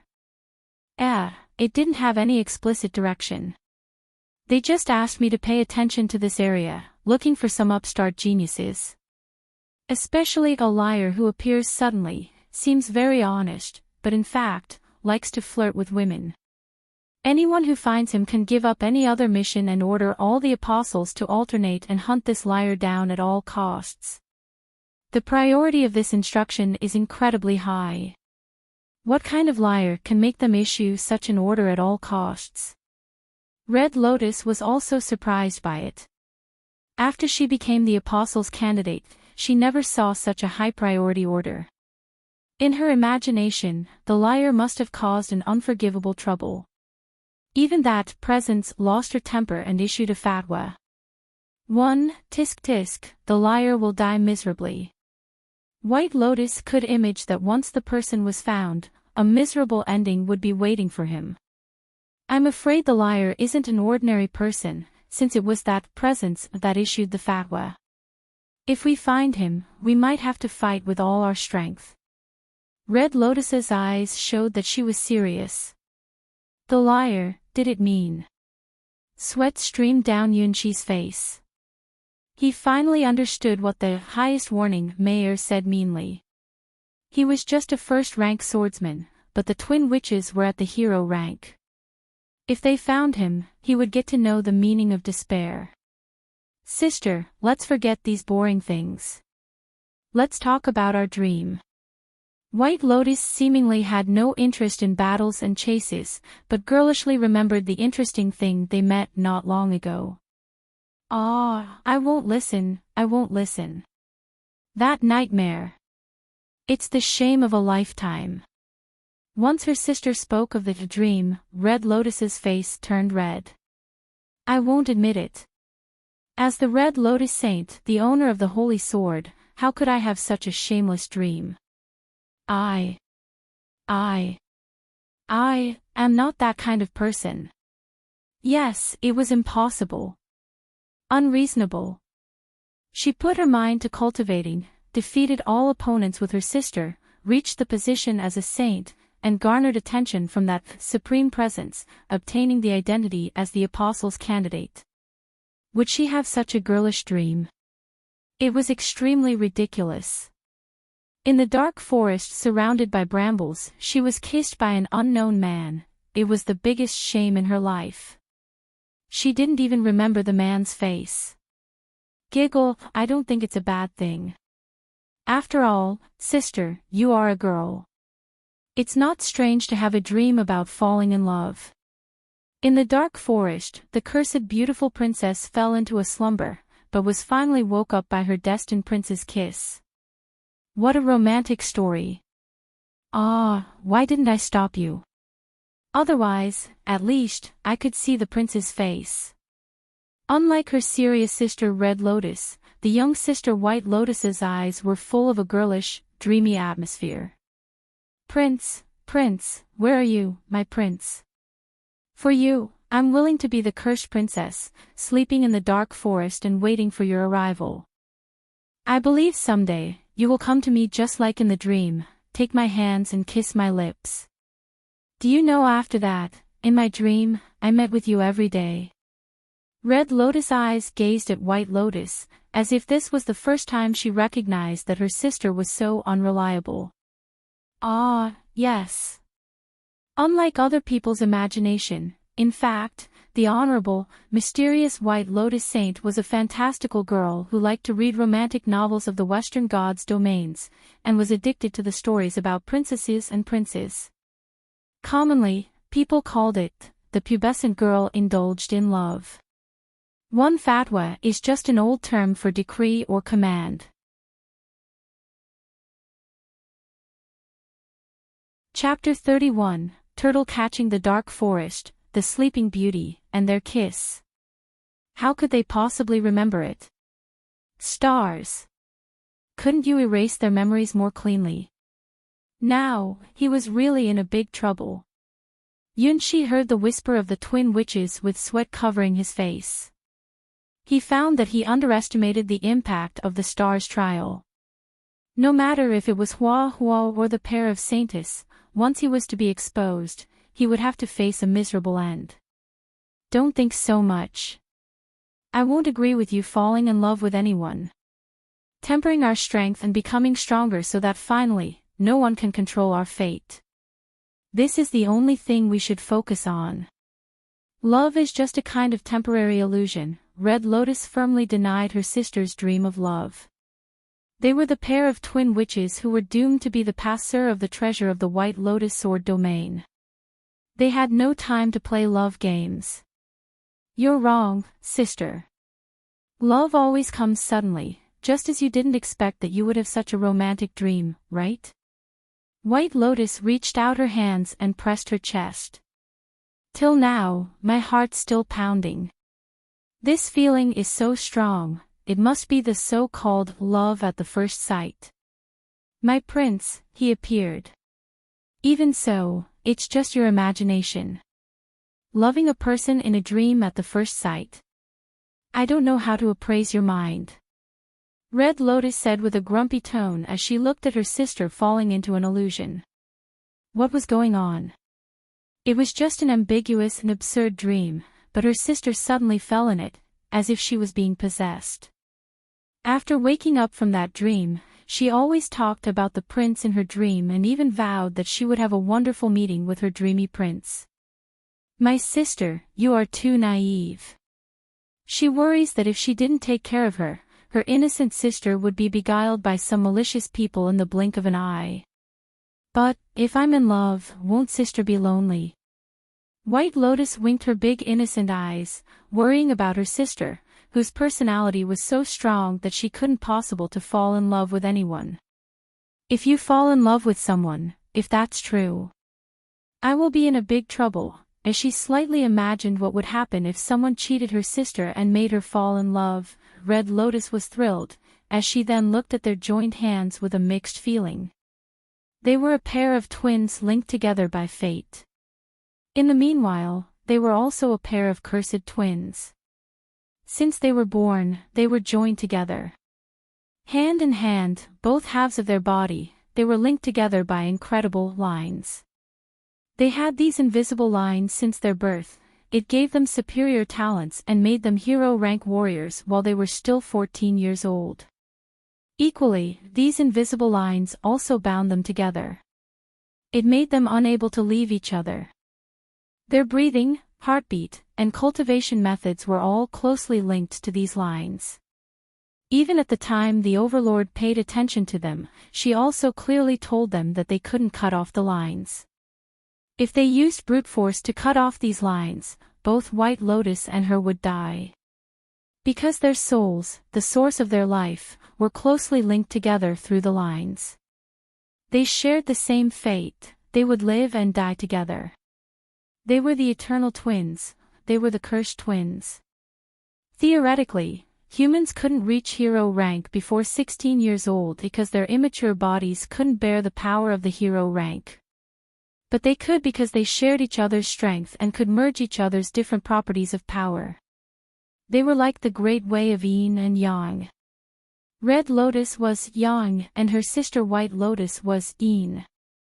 As a pair of twins, their cultivating speed was not only twice, but overwhelmed other people's practicing speed by more than 10 times.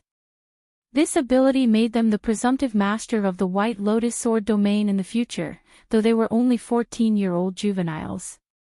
In the meanwhile, it also brought them giant pains. Once others knew that they were a pair of cursed twins, though they wouldn't expose their mind on their faces, but their eyes would subconsciously become weird. In face of a thing they didn't understand and wasn't able to control, people were always dismayed, disturbed, or even frightened.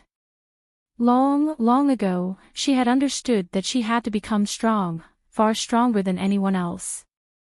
In that case, she could protect her innocent sister's clear eyes away from the dark side of the world. But now, there was a serious problem. Her cute, innocent, and carefree sister fell in love with a ridiculous, non-existent dream person.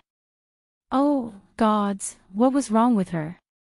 She regretted that she had such a shameless and ridiculous dream. What a bad effect the dream brought to her sister. I think that you should pay more attention to this little dog. At any rate, it's better than the non-existent dream prince. I will take a break. Now, Red Lotus was glad she caught the little golden dog, at least she could use it to divert her sister's attention. The dream prince, go to hell 10,000 times. You are not even worth one of this little golden dog's hair. After washing Yunshi clean and handing him to her sister, Red Lotus closed her eyes and entered a dormant-like state. This was a tacit understanding between the twins. Because their bodies were linked together through the invisible lines, they couldn't leave each other. In that case, only when one side of them entered the dormant state, could the other side have a short amount of free time. In the daytime, most of the time, Red Lotus took hold of their actions. In the night, she would temporarily sleep for a while to let her sister move freely and play games. Okay, little golden dog, come here. White Lotus adroitly stood up and held Yunxi in her arms, who was still in a stunned state. Red Lotus's body naturally followed White Lotus, floating like a ghost by her side. Their tacit understanding was already deeply in their souls. I don't know why, but my first glance had told me that we are destined. Little golden dog, do you want to live with me from now on? White Lotus lifted up Yunxi's body and gave him a gentle kiss. The twin witches' white, fragrant and soft bodies had been seen by Yunxi from top to bottom. But he swore that it wasn't on purpose. Right, sister said that there is a turtle, let's go to catch it, would you like that? Yunxi still didn't recover from shyness, but when he heard White Lotus, he almost scared his nerves out. Turtle.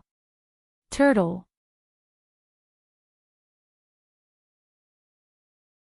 Chapter 32, Let go of the turtle. No, no. Don't look at that place. Yunxi desperately controlled Mayer's body, trying to stop the girl. Unfortunately, it was obvious that Mayer's poor body had no strength to stop her. 1 step, 2 steps, White Lotus was nearly walking on the water, slowly getting close to Yunxi's sleeping place. Bad, really bad. He would be found by the apostle's alternate of his ex-girlfriend, get caught by her, and sent to one of his ex-girlfriends and forced to do various shameless things. Yunxi closed his eyes and waited for the judgment of fate. Turtle, where's the turtle? As Yunxi hopelessly waited, White Lotus hummed a happy tune, walking to the location where Yunxi hid his true body. Inside the water's mist, Yunxi's body was sinking in the hot spring. His breathing was nearly zero and his life force was also imperceptible. Because of that, Red Lotus thought that he was just a turtle. However, it was just a special breathing method, not sneaking nor cloaking. The hot spring wasn't deep, even if he had sunk to the bottom of the water, everyone would find the so-called turtle's true face if they came closer. Gee! Yunxi heard that White Lotus let out a cry of surprise, and a fantastic spirit wave spread out. No chance. Yunxi was regarded as a turtle by Red Lotus, now he exposed himself. She found him. He was found. Yunxi felt that the world faded and his life had come to an end. Should he resist? He was just a first-rank swordsman. In the face of one of the twin witches, who were at the hero rank, even though she was the slightly weak one, he knew he couldn't win. Ah. White Lotus sounded a little shy and seemed that it also contained some other meanings. Her seemingly turbulent spirit wave immediately subsided. What happened? Am I alive? Yunxi quietly opened his eyes and peeped at White Lotus, who was hugging his current body, the little golden dog, tightly, by using one hand and covering her mouth by using another hand. She looked pretty shy. It seems that because Red Lotus was in dormant mode, White Lotus's left hand was tightly bound to hers, but now it had a certain freedom. She could move her left hand within 1 meter. Her small hand covered her pink lips, and her eyes moved. Her expression looked as if she wanted to look at him, but didn't dare to look, which was ineffable cute. Yunxi turned around, and not surprisingly, he saw his sleeping body under the water. Through the misty surface of the water, he could see his own quiet eyes, perfect proportioned legs and arms, and his intangible rhythm of breathing. Why didn't she kill him? Oh right, she didn't know that he was the wanted star child. The twin witches had received the decree, but they didn't know the age and appearance of the wanted star child. So, in the eyes of White Lotus, she just suddenly found an unknown man in the hot spring. Then why didn't she kill him? For an instant, he'd felt the fleeting spirit wave. What made her stop? White Lotus was observing Yunxi's body again and again. Every few moments, she wouldn't be able to stand the shame and turned her red face away, but after a little while, she would peep at him again. There, and there, on her fingertips gathered a group of mists. They slowly formed into a misty human shape.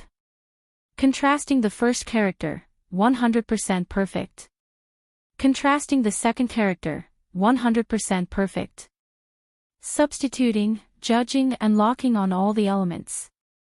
Yunxi looked at the changing, modifying human shape. He thought that it looked familiar. Oh right, it was himself. After White Lotus's small hands seized and modified the mist-made human, it looked more and more like Yunxi. Could it be? A ridiculous idea appeared in Yunxi's heart. Completed. Verify the model. White Lotus's eyes showed that she was serious. Unlike her sister Red Lotus, she was good at deduction and magic spells. As the yin side of the twin witches, she had a unique talent with math and deduction. It wouldn't be an exaggeration even if you said that she was the number one in the entire White Lotus sword domain. Red Lotus's power was biased toward battle, while her power was biased toward assistance. So, when the twin witches teamed up together, they could burst out a really inconceivable battling force. Now, she was trying her best to deduce and instantiate the person who was at first nebulous, inside her memory. At first, she couldn't do it simply by using the data she obtained from her dream. However, except for the inorganic data, she had a bug-like tool named the instinct of a girl in love. At the first glance, as she saw the person, her heart beat unreasonably as countless messy data appeared in her mind. The girl's instinct told her not to use a magic spell but to instantly deduce the data, build a model, and then try to calculate the result. The possibility is near 100%. No, it's 100%. My presentiment is right.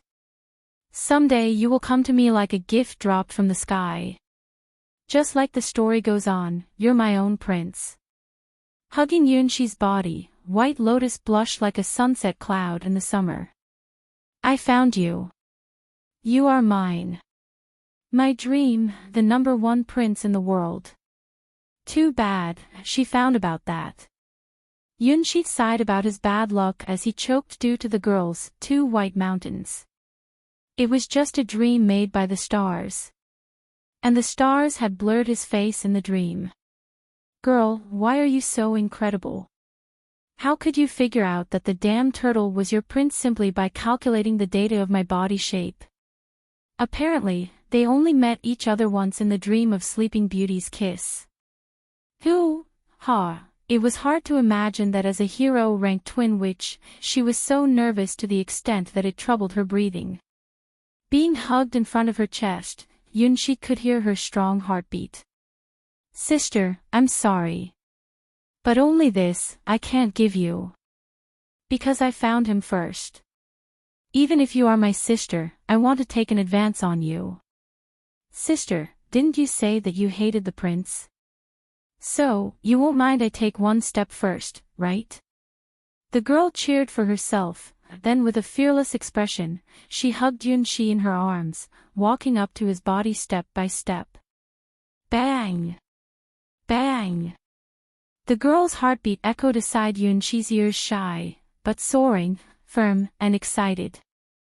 Wait, what were you going to do to the sleeping me?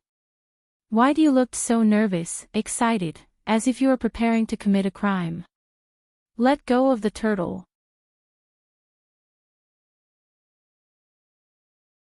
Chapter 33, Love of the Stars. Inside the pervasive water mist, White Lotus carefully, as if she was afraid of walking up the sleeping body, walked toward Yunxi, who was mistaken as a turtle by Red Lotus.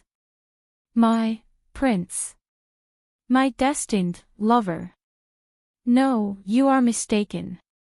Yunxi tried to weep, but failed to shed a tear. He looked at the saintess, who reached her hands towards his body, with a bad feeling rising up in his heart. Why? We just touched once in the stars trial, perhaps it was only a few seconds, why is it that you can recognize me? As his sleeping body felt his soul's emotional turmoil, it slightly moved. This is bad, he was waking up.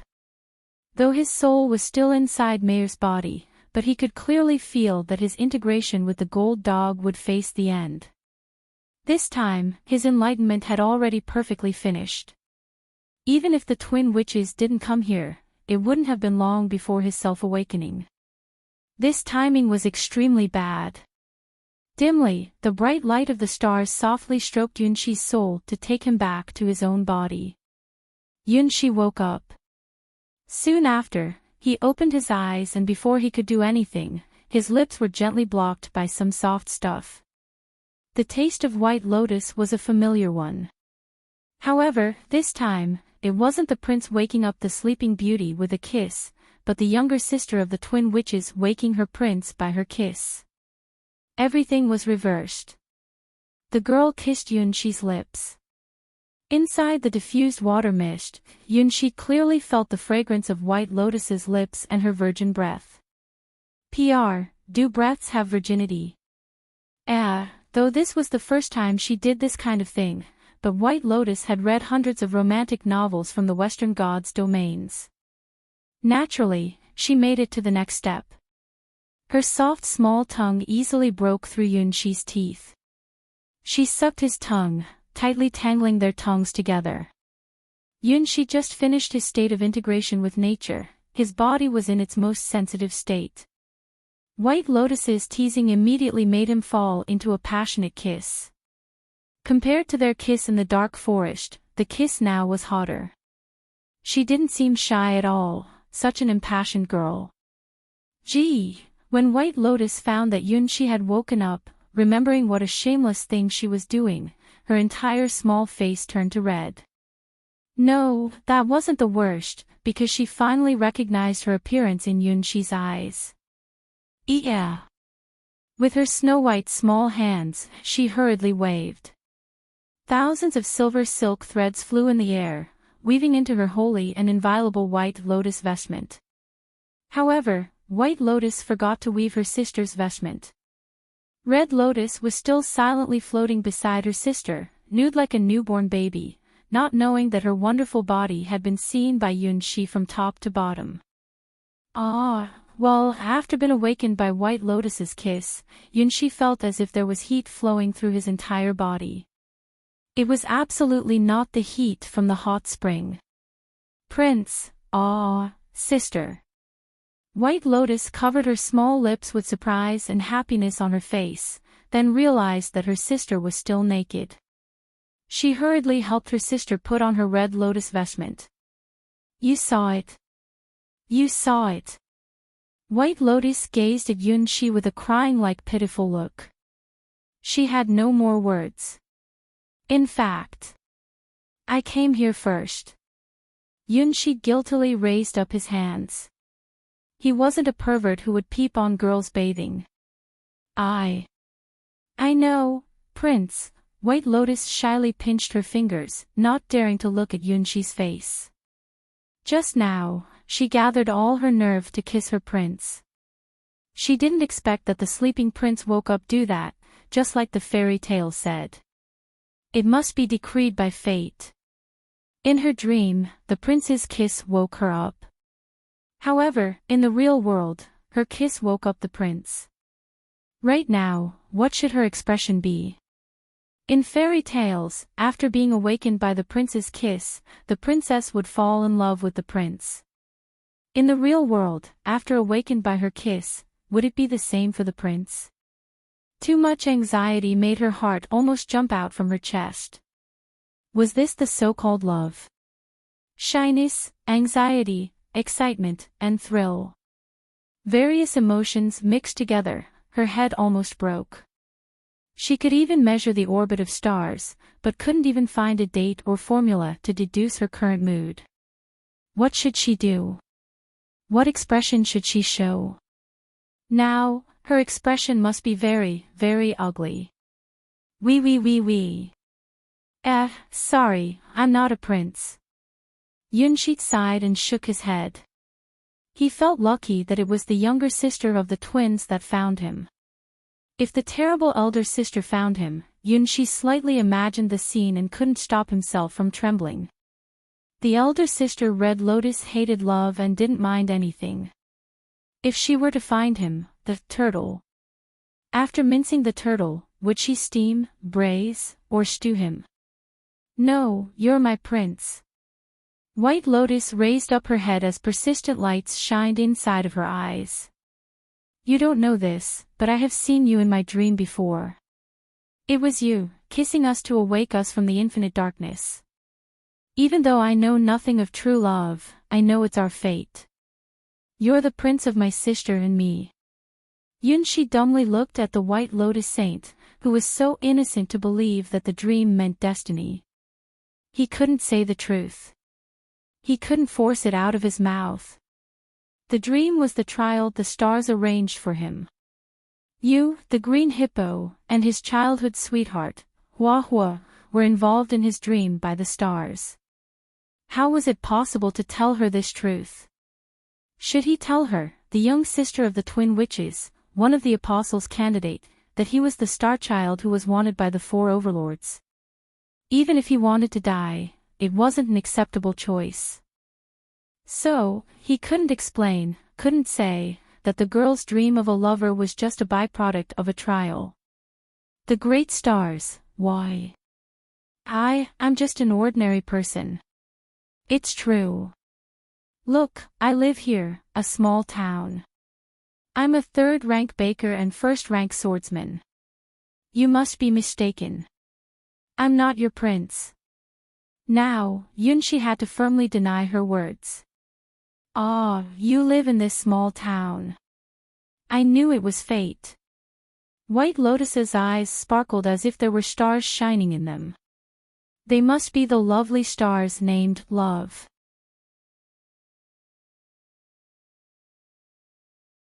Chapter 34, Confession. This time, he could never wash himself clean. Looking at White Lotus's persistent eyes, Yunshi found that she was serious. She really thought that he was her dreamed prince. The power of the stars was too fantastic. They could actually draw unrelated people in their trial and cause this misunderstanding. However, he absolutely couldn't tell her the existence of the stars. Prince, what's your name? Nice to meet you. I'm a saint from the Sharp End area of the White Lotus Sword Domain, the titled Holy Virgin of the White Lotus Sword Domain. Sister and I are a pair of doomed twins. I'm White Lotus, my sister is Red Lotus. White Lotus politely greeted Yunshi. Her etiquette was so genteel, it's hard to imagine that she was a girl who could wake Yunshi up with such a fierce kiss. Yunshi. Yun means cloud and she meaning silent. Yunshi didn't know what to do in the face of White Lotus's good manners. She was a holy virgin of the White Lotus Sword Domain and was one of the twin saintess, a real hero-ranked female warrior. Moreover, she had another hidden identity. She was an apostle candidate of an overlord, his ex-girlfriend. According to Mayer's explanation, not everyone was entitled to be an apostle alternate of his ex-girlfriends. Talent, strength, potential, and even beauty were all there. If you were at the 7th rank, but ugly, you still wouldn't qualify to be their candidate. Anyone who could become an apostle of the four overlords was obviously a special person, a genius above geniuses, a special presence who was far stronger than any person at the same rank. Now, as a dangerous presence to Yunshi, the unknown apostle who was searching for him in the Sky Sword God's domain was an apostle of the 7th rank. According to Mayer's judgment, as the weakest among all the apostles, she should have obtained her position not long ago. Well, less powerful when compared to some more old and stronger apostles. At any rate, a 7th rank was a horrible presence. It wouldn't be difficult for them to destroy the entire White Lotus Sword Domain. Even if all the 1st rank like Yunshi together reached a billion or tens of billions, in the face of a 7th rank, they were nothing, but just a number. The presence of a 7th rank had already reached the level of a master in the starry sky. If it was a small realm, it wouldn't even survive a full attack of someone of this rank. For the small town, a 3rd rank girl like Hua Hua was already the strongest person. As for the twin witches who were at the hero rank, they were legendary people. Now, one of them, White Lotus, was smiling sweetly and shyly in front of him. Her big black eyes were filled with love. In the end, what went wrong? Yunshi, what a nice name. In the end, my prince is beside me, at the place I'm supposed to be at. Ah, what a fantastic destiny. Thank fate, it guided me to meet with you. So, when can we talk about our wedding? White Lotus looked at Yunshi in ecstasy. No, it wasn't fate. It was the star's fault. Yunshi wanted to tell her the truth, but he forced himself to stop. Weird. It was too weird. He had never met such a girl like White Lotus. She was so innocent, enthusiastic, and pure, as if she was a princess that came out from a fairy tale. It seemed that all the darkness and dirty stuff in the world didn't exist in her eyes. She was like the most beautiful flower that bloomed in a greenhouse, snow white and spotless. How did such a girl grow up? Didn't she know that the world had a lot of bad, dirty, and dark stuff?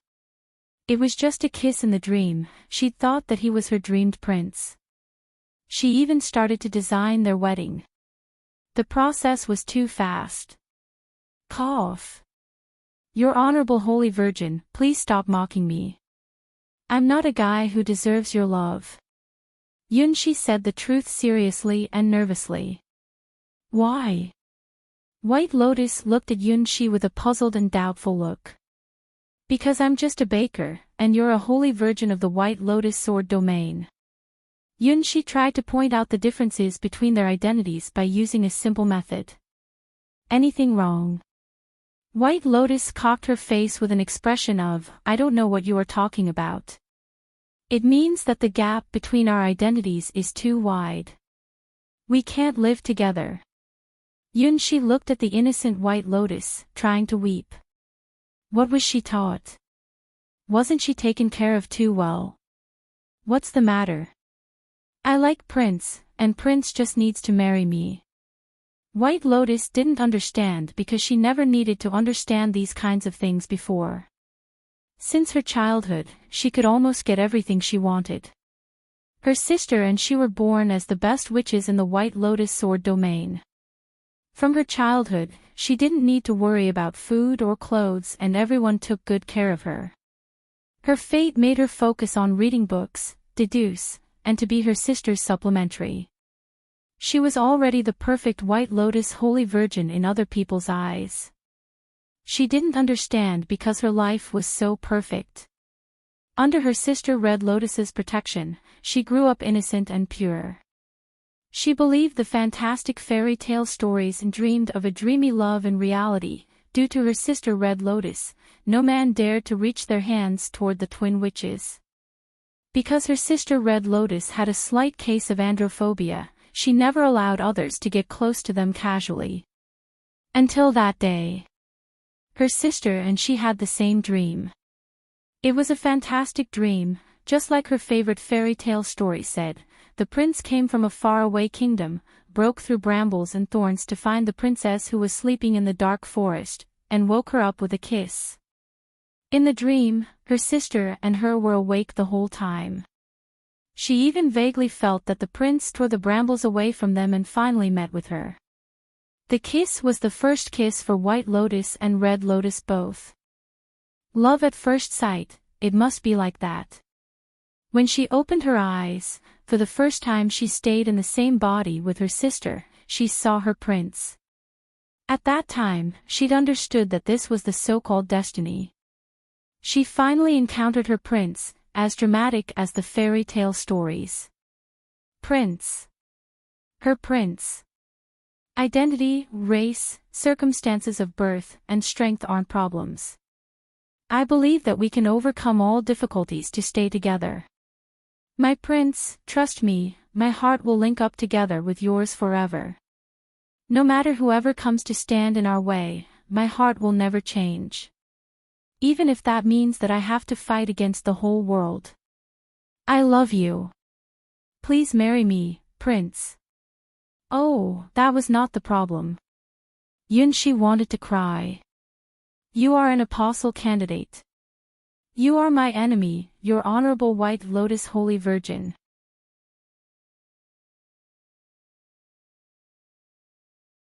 Chapter 35. Love letters. You wanted to marry me just because of a kiss. Your Honorable White Lotus Holy Virgin, how pure and naive you are. Please don't confuse fairy tale stories with reality. Let's suppose that you were the pure, innocent, and beautiful princess in the fairy tale story. However, I wasn't the prince who rode on a white horse to greet you. You and I were natural enemies. I can't accept your love. At any rate, Yunshi had to refuse the exalted White Lotus Holy Virgin's love. Even though he felt a little regret in his heart, but as a boy who was born in a small town, Yunshi knew that it was impossible to accept White Lotus's love. For them, the gap between their identities and strengths made it impossible to go on. In Yunshi's dream about his future, maybe he would marry one of those girls in his town. He even slightly imagined the possibility of marrying Hua Hua. However, a female like White Lotus wasn't within his choice. Illusion should have its limits. Moreover, the pair of twin witches were two terrible presences. Like his natural enemies. You can't. Why? White Lotus seemed very shocked. Her innocent eyes almost welled up in tears. No means no. We are two different people. Besides, today I just meet you for the first time. If before he awakened his blood as the star child, if such a beautiful, cute, and pure girl said that she liked him, maybe he couldn't wait to accept her. But, you're my prince. White Lotus's eyes were filled with love. It seemed that even if Yunshi refused her, she had no intention to give up. Tell me, prince. What should I do to stay with you? No matter what I have to do, I will try my best. Except you, no one can obtain my love. Pressure. It was a great pressure. Yunshi's forehead began to drop with big beads of sweat. She was a perfect girlfriend. She only cared about him, she didn't even want any other male except him. She was like the most tender and beautiful flower in the greenhouse. Damn it. How nice would it be if she wasn't the White Lotus Holy Virgin and the terrible apostle alternate, but an ordinary girl in the town. It wasn't easy to meet such a girl who would show her true heart to him, but she was his natural enemy. Stars, are you mocking me? Then, let's first be friends, okay? It was just a plot to gain more time because there was no other way. No matter if it was Hua Hua or White Lotus, soon after they would leave this small town. By that time, the problem would be solved naturally. It's too weird to begin with a wedding. You're still young, you need time to teach you what true love is. After wiping the sweat away from his forehead, Yunshi tried to give her advice by using the best euphemistic method. So that, White Lotus understood. We need time to brew our love, and the marriage contract also needs time to be prepared. Prince, you considered our future well. So, give me a love token. You don't understand it at all, my honorable Holy Virgin. Yunshi looked at White Lotus, who smiled innocently, with an expression of, why are you so naive? There was actually a girl who was like the princesses in the fairy tales. She smiled at him just because of his one kiss. She didn't mind the identity and strength of the person she loved, but reached her hand to him without hesitation. Compared to her innocence, Yunshi felt like he was a mortal who had sank into the dirty world. How could he deserve such a fairy tale princess? Gift, Yunshi looked around, but unfortunately, he came here to take a bath. He didn't bring anything that could be used as a gift to the girl. Luckily, it was a hot springs area. Yunshi remembered that there was a speciality here. It was the associated product of the volcano, and many people came to pick some to make ornaments. Yunshi saw one. He took several steps forward, put his hand into one of the stone wall's corner, and drew out a fiery red stone. Yunshi slightly pinched, then found a irregularly shaped mycalix. It was a very common mineral in the mountain areas, especially at a hot spring. You could find them anywhere on the cliff. In this hot springs area, there was a kind of beautiful mycalix. Yunshi found them by accident in his childhood while playing here with Hua Hua. Unlike most of mycalix that looked green, white, or red, the mycalix in this hot spring had a rare golden red color. It was a beautiful color, just like the setting sun ensanguined behind the clouds. I hope you are worth of my choice. After carefully wiping off the stone chips from the surface of the mycalix, bit by bit, Yunshi predictably saw the beautiful golden red color. He was so poor that he could only present White Lotus such a crummy gift. As the future master of the White Lotus sword domain and the highest witch, White Lotus probably wouldn't take a fancy in this kind of common rough stone. Gold, treasure, pearls, or corals were nothing to her. She was like a beautiful princess in the fairy tale story, naturally having everything. As an ordinary person, the semi-transparent golden red mycalix was the only gift he could find here for her. This. I can only find this. Yunshi looked at the irregular-shaped stone in his hand and felt embarrassed because it was just a rough stone, good for nothing except for its good-looking color. What a beautiful gem! White Lotus's eyes sparkled, behaving like she was a little girl who had just first tasted the sweetness of candy. But it's just a common mycalix. Yunshi looked at the delighted White Lotus in surprise. As the White Lotus Holy Virgin, you should have seen countless more valuable and beautiful gems, right? Even if you wanted to build a gem palace, it wouldn't be any more difficult than overturning your palm, right? I know it's a mycalix. But it's your love token, the proof of our love. White Lotus blissfully took the golden red mycalix from Yunshi's hand, though it hadn't been sanded yet and looked rough. Today, this mycalix is just a common stone in the eyes of other people. But from now on, it's the first gift my lover gave me. In the future, it will be the gift my husband first presented to me, and gradually will become a priceless and irreplaceable treasure in my life. I don't mind other people's ideas, but for me, it's the most beautiful and glitzy gem from my prince. I witness it here. Your present is the most valuable gift to me, to complete our eternal contract. Maybe I indeed don't know what true love is, but I swear to this gem. I will love you forever.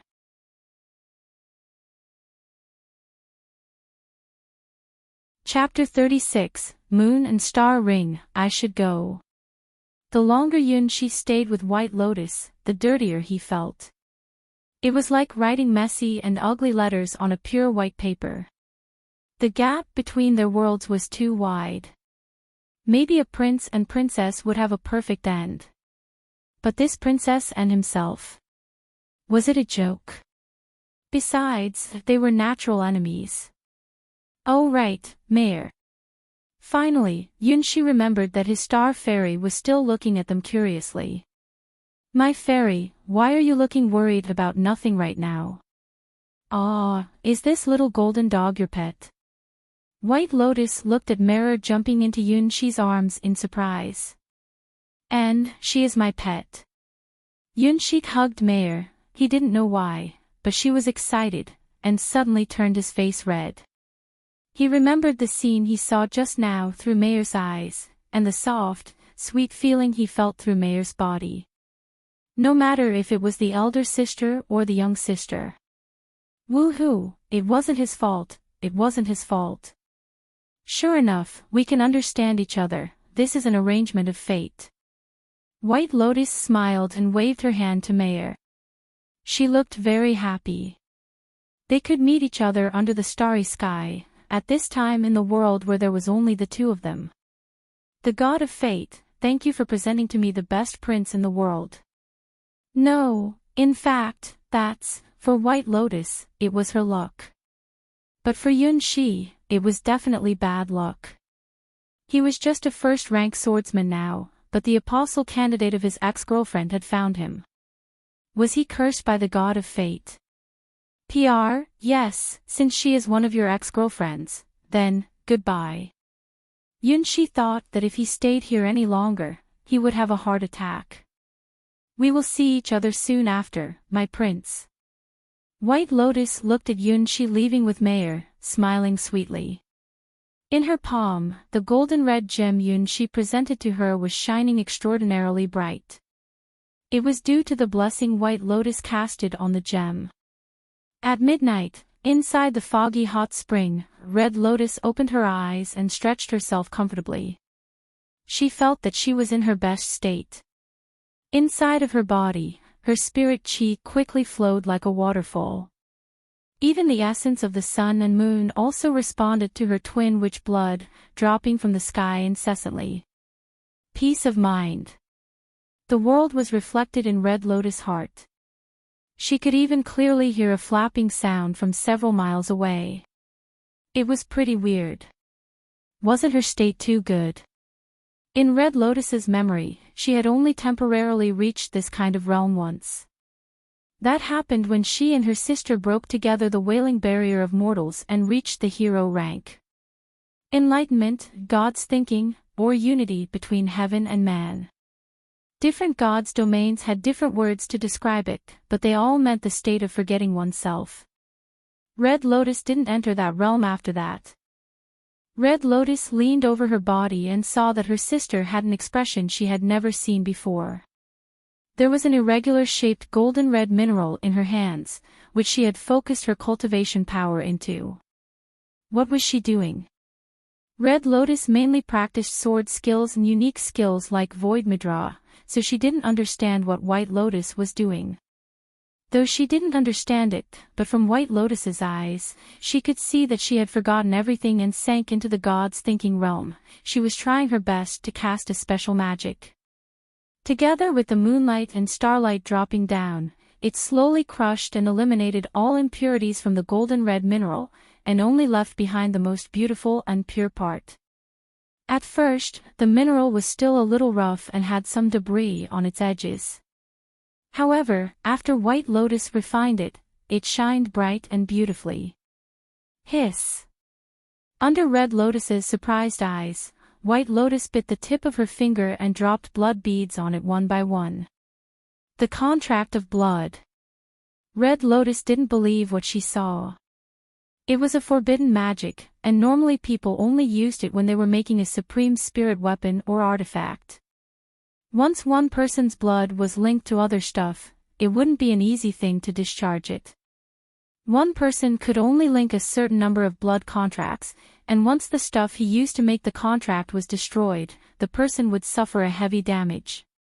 As the Red Lotus Holy Virgin, she had only one blood-contracted weapon now. That was her inherited sword, the Red Lotus Holy Sword. As for White Lotus, there was also an artifact waiting for her blood contract. But because she wasn't old enough, the ceremony was still being prepared. Why? Was this golden-red mineral a special treasure? Why did White Lotus use her precious blood contract? You're my son. I'm willing to be the moon and the star, rotating around you. The sun, the star, and the moon will never be apart from each other. I name you as Moon and Star Ring. Red Lotus looked as White Lotus cast an occult art, which she didn't understand at all, to soak her essence and blood into the gem, which already turned into a beautiful golden-red rhombic jewel. The blood of White Lotus was the yin part of the twin witches. It had a special power. She paid far more attention to the refined gem than her sister Red Lotus's imagination. Now, the occult art White Lotus cast was a mystic spell she found from an ancient book by using her incredible deducing and decoding abilities. If a girl of the pair of lovers wanted to prove her love, she could mold an artifact by using this occult art to mix her blood with her lover's love token. This occult art could refine common stuff into an artifact, which was able to link her soul and make it nearly immortal. However, in order to do it, it needed the girl's side to pay a heavy price. It was an occult art that only the imperial family members of the Eastern God's domain were qualified to use. The last step of the occult art was to give the refined artifact its true name. The Moon and Star Ring. This was the name White Lotus gave to the love token of Yun Shi and her. Once she made it, it would become her own treasure and no one could rob it. She didn't expect how serious the innocent White Lotus Holy Virgin would take her first love. She didn't even hesitate to use the occult art, which would hurt her essence and blood, to make a common mycalix a unique artifact. Now, no one would think that the rhombic golden red gem was a mycalix. A golden red light point shone in the core of the gem, with stars rotating around it one after another. Another silver moon essence dropped and stayed around the golden red light points. You're the sun, I'm the star, and sister is the moon. Looking at the moon and star ring, White Lotus smiled sweetly. Tonight, the world was so fantastic for the girl in love.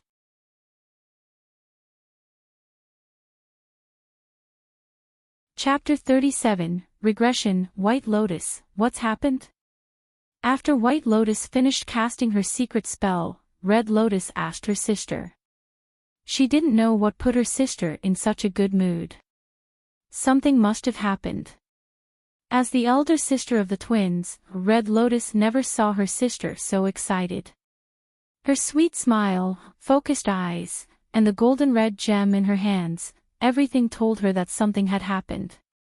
I met with my prince. White Lotus had no secrecy awareness. Her sister took good care of her, which caused her have no idea about what was lie. Pure love and a pure heart, her first love was forever to her. White Lotus was a single-minded princess. Prince. You had the dream again. Red Lotus couldn't help but laugh. The prince was just a virtual character, but for her, he was simply a nightmare. Oh, I shouldn't let my sister read too many fairy tale books from the Western God's domain, thought Red Lotus. She had a far too irrational dream about love. Red Lotus knew if they didn't have the strength as hero-ranked warriors, plus them being twin witches, there would be far more dirty eyes peeping at them. Fortunately, she had enough power to protect her sister. She didn't even let her sister find these dirty people in the shadows, and had solved most of them in secret. She never allowed any dirty man to get close to her sister. It would be fine to let White Lotus live like a princess from those fairy tale stories, just like now. Haha, she remembered that her sister still thought that little children were delivered to their parents by immortal cranes. It wasn't a dream. This is a love token from my prince. White Lotus proudly held up the star and moon ring. It was limited to her power. Though it was named the Star and Moon Ring, it was just the first step in making an artifact, which meant that she just made the outline of its core. In Eastern God's domain, the forging method of making an artifact of royal love token needed 10 years, 100 years, or longer to make the love token an artifact. During this period, if the lovers betrayed each other, or just broke up, the forging method would mean nothing, as the person who made it on her own initiative, the bride's side, would suffer a great blow and never recover after that. In that case, without a huge courage, determination, and excellent talent, it wasn't possible to forge an artifact using this method. Gradually, the secret method nearly disappeared in the Eastern God's domain. According to the ancient books that White Lotus read, most of the girls who tried to use this forging method were the bride side of a pair of childhood sweethearts, and the successfully finished artifacts would be counted on one person's hands. Childhood sweethearts would be the doomed losers, but she wouldn't, because she was the prince's princess. Is this the mycalix you dug out from that place? Through the outline of the mineral she saw, plus the trace on the rock not far away, Red Lotus immediately guessed the source of the so-called Star and Moon Ring. Her sister was too frivolous. She dug out a beautiful mineral casually, felt it likable, and used one of the quotas of the blood contract. You should know, normally an ordinary person had only one quota that could be used to make a blood contract. When they chose the treasure to make the blood contract, they would choose them carefully and think again and again. However, they were different. Because they were cursed twin witches, they could make blood contract several times more than ordinary people. Even if White Lotus used one of the quotas, she had other quotas to make blood contract with other treasures. They had the qualification and talent to pamper themselves. Haha, sister, you found it.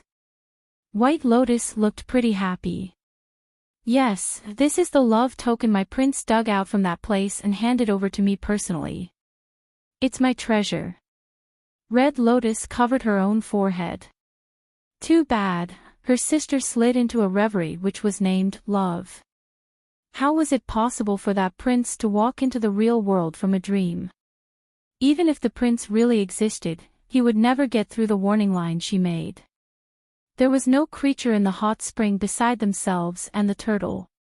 Where was the turtle? Had it left? All right, the prince is the best. We should go. After stretching her snow-white body and feeling the last moments of harmony of heaven and human, Red Lotus stood up. The transparent water drops slipped down from her jade-like beautiful breasts and dropped into the hot spring, rippling alluring ripples. I want to make the star and moon ring as quickly as possible. Let's go, sister. Looking at the golden red gem shining in her hands, White Lotus's eyes burned. She wanted to make the gem her prince presented to her into the most beautiful ring in the world. Yawn. Holding Mayer in his arms, Yunshi trembled after running back to the door of his home. He felt as if he ignored something. Little she, tell me the truth. Where were you last night? She was here. The girl he ignored.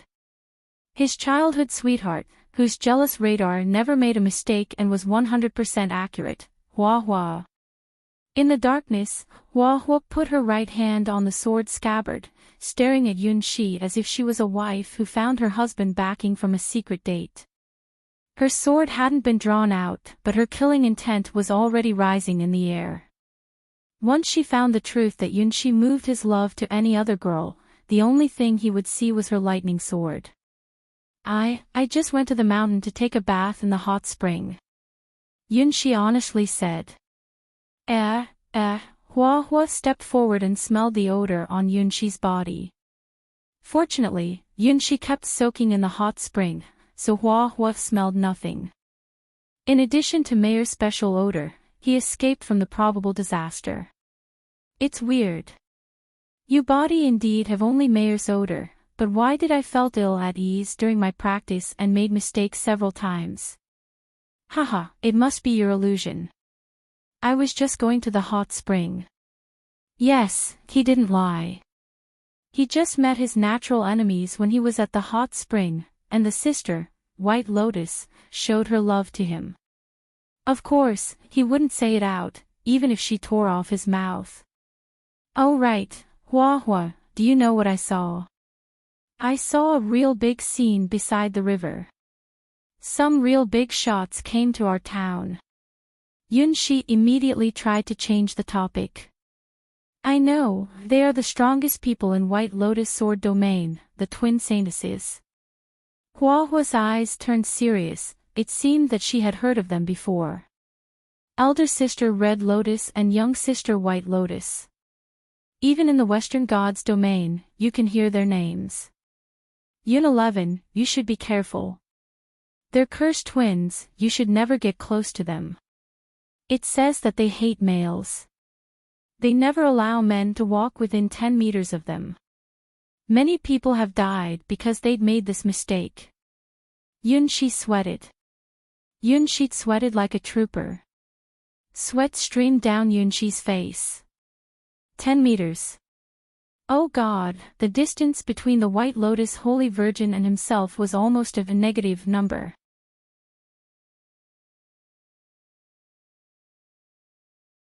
Chapter 38, Flocked of Little She, Never, Ever Get Close to the Twins of Fate. This was the first time Yunshi saw his childhood sweetheart look so serious.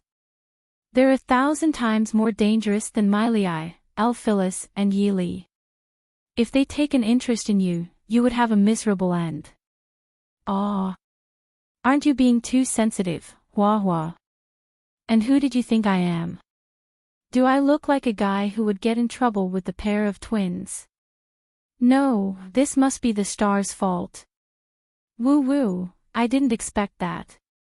They are here, so this small town will get in trouble soon after. Hua Hua suspiciously looked at Yunxi, who was in a trance now, and felt that something was wrong. Yeah, they're really some big trouble. Yunxi smiled bitterly. He had no choice but to suffer in silence. He didn't dare to tell her the truth. If his childhood sweetheart, Hua Hua, was a summer storm, then the pair of twin witches, White Lotus and Red Lotus, were a pair of unexpected calamities. The next day, Yunxi got up early and quickly understood what was the trouble Hua Hua meant. The small town's narrow street was filled with strange creatures which were obviously from other towns. Rhinoceroses, red hares, yellow claws, flying lightning, and unicorns. Usually, you would never see so many cursorial mounts, but now, they were everywhere. There were even some rare flying mounts which you wouldn't see many times in such a common small town. The specialty of Eastern Gods' domains, the maned rock birds. The specialty of Western Gods' domains, the powerful and magnificent griffins. Yunxi even saw, in the air, a flying carriage which was pulled by 3 flying horses and shrouded by clouds and mist. Young boys wearing various well-crafted clothes were seemingly in high and vigorous spirits. They excitedly gathered together, talking with eloquence. Among them, many people were wearing white 2-leaf sword-shaped emblems, which meant that they were second-rank swordsmen, the best of the best. Yunxi even saw a few of them wearing 3-leaf sword-shaped emblems. It meant that they were standing at the top of mortals and known as matchless geniuses. Of course, these geniuses weren't the local people of the small town. Some of them were from nearby towns, and some of them were nobles or men of good families, riding on rare flying mounts and coming from thousands of miles away. The swordsmen who had had 3 leaves emblems were certainly candidates who would join the Sword Palace. And the geniuses like Hua Hua didn't even need to take the exam, they could join the Sword Palace directly. The young boys, girls, and their servants and relatives who came from faraway areas made the narrow road of the small town more crowded, and they were here for only one reason. The coming of the twin witches, the future masters of White Lotus Sword Domain, Red Lotus and White Lotus. If it was a common admission, it wouldn't draw so many people's attention. The only reason it aroused such a storm was the appearance of the twin witches. The clouds were rolling on with full force. Perhaps this was the best description of this scene. Dong! Dong! At the entrance of Yunxi's bake shop, it was ringing with hasty knocking sounds. Yunxi went down the stairs and opened the door, seeing a crowd of travel-stained servants. Hey, young master, do you want to sell your house? I'm from Shiyuan town and the representative of Child Ling. I want to buy your house, 10 times the price. Wait, I'm from Donghe town. Child Xiao. I can pay 15 times the price. 30 times the price. We, Yunhe City, want your house. Yunxi looked at the servants gathering together in front of his shop's door and felt flabbergasted. Since when did the houses of this small town become so expensive? He looked carefully. It wasn't only his bake shop. There were also many servants gathering together in front of the other shops, nearly all the shops on the street. Sorry, but I won't sell my shop. Temporarily closed. Yunxi couldn't bear the noise and directly closed the door. After thinking for a while, he posted a paper on the door, which was written, "My shop will be temporarily closed, and it's not for sale. The twin witches are here." It means that the small town will get in trouble soon after. Yunxi finally understood the words his childhood sweetheart told him. The future masters of White Lotus Sword Domain, the twin witches, were more valued than his imagination. White Lotus was a princess, but she had a higher status than real princesses. They were cursed and doomed twins, who became unmatched hero-ranked sword maidens at the age of 14. It was like Hua had said. As a man who was loved and was confessed her love to by the White Lotus Holy Virgin, he was in a big trouble. Outside the small town, at the riverside camp, the twin witches were there. Rarer flying mounts were flying from faraway places and landing beside the river. They were placed in the open space. More young talents who had family backgrounds and strength were led by their elder family members, waiting to be summoned by the legendary twin witches. What a bother. Fortunately, White Lotus had gone to bed. Otherwise, their dirty eyes would make her have a nightmare. Sitting on the holy chair, as White Lotus impatiently received one after another so-called young talents, she grumbled to her maidservant. Qiulan, why should I waste my life on this kind of meaningless things? Lady Red Lotus, please lower your voice. The number one heir of Yunhe City is waiting for you. The beautiful maidservant, who was named Qiulan, smiled and covered her small mouth. 20 meters away from the holy chair, Child Yunhe half kneeled on the ground and heard a different voice. Not bad. I hope you can keep trying to take part in the exam. Yes. After obtaining Red Lotus's recognition, Child Yunhe vigorously patted his chest and looked pretty excited. This was a recognition from one of the twin witches, which was equal to the recognition of the Sky Sword God's domain itself. Why didn't he hesitate to catch a chill in the night, but still rushed to here by riding on his family's flying horse? Undoubtedly, it was for the sake of this opportunity. There were also exams of the Sword Palace in other places, but these exams were presided by common instructors. How could they deserve to be compared with the exam which was presided over by the twin saintesses? Taking part in the exams which were presided over by the twin witches was equal to getting the opportunity to have a direct link with the future masters of White Lotus Sword Domain. He wasn't the only one who thought so. He believed that every man of every good family who took the exam was thinking so. As the old saying went, the near water balcony gets a month first. He could come so fast because the remote small town wasn't too far away from Yunhe City. After he heard the news that they were here, he was the first man of a top-level family to arrive here. Conceivably, after this news spread around, the next several days, more and more young geniuses whose age was between 16 and 18 would use various methods to come here. This small town was doomed to be the center of attention. The twin witches were such two mystic and special presences. They were worth all the men of good families in White Lotus Sword Domain paying attention to them. Their every movement would affect the whole White Lotus Sword Domain situation.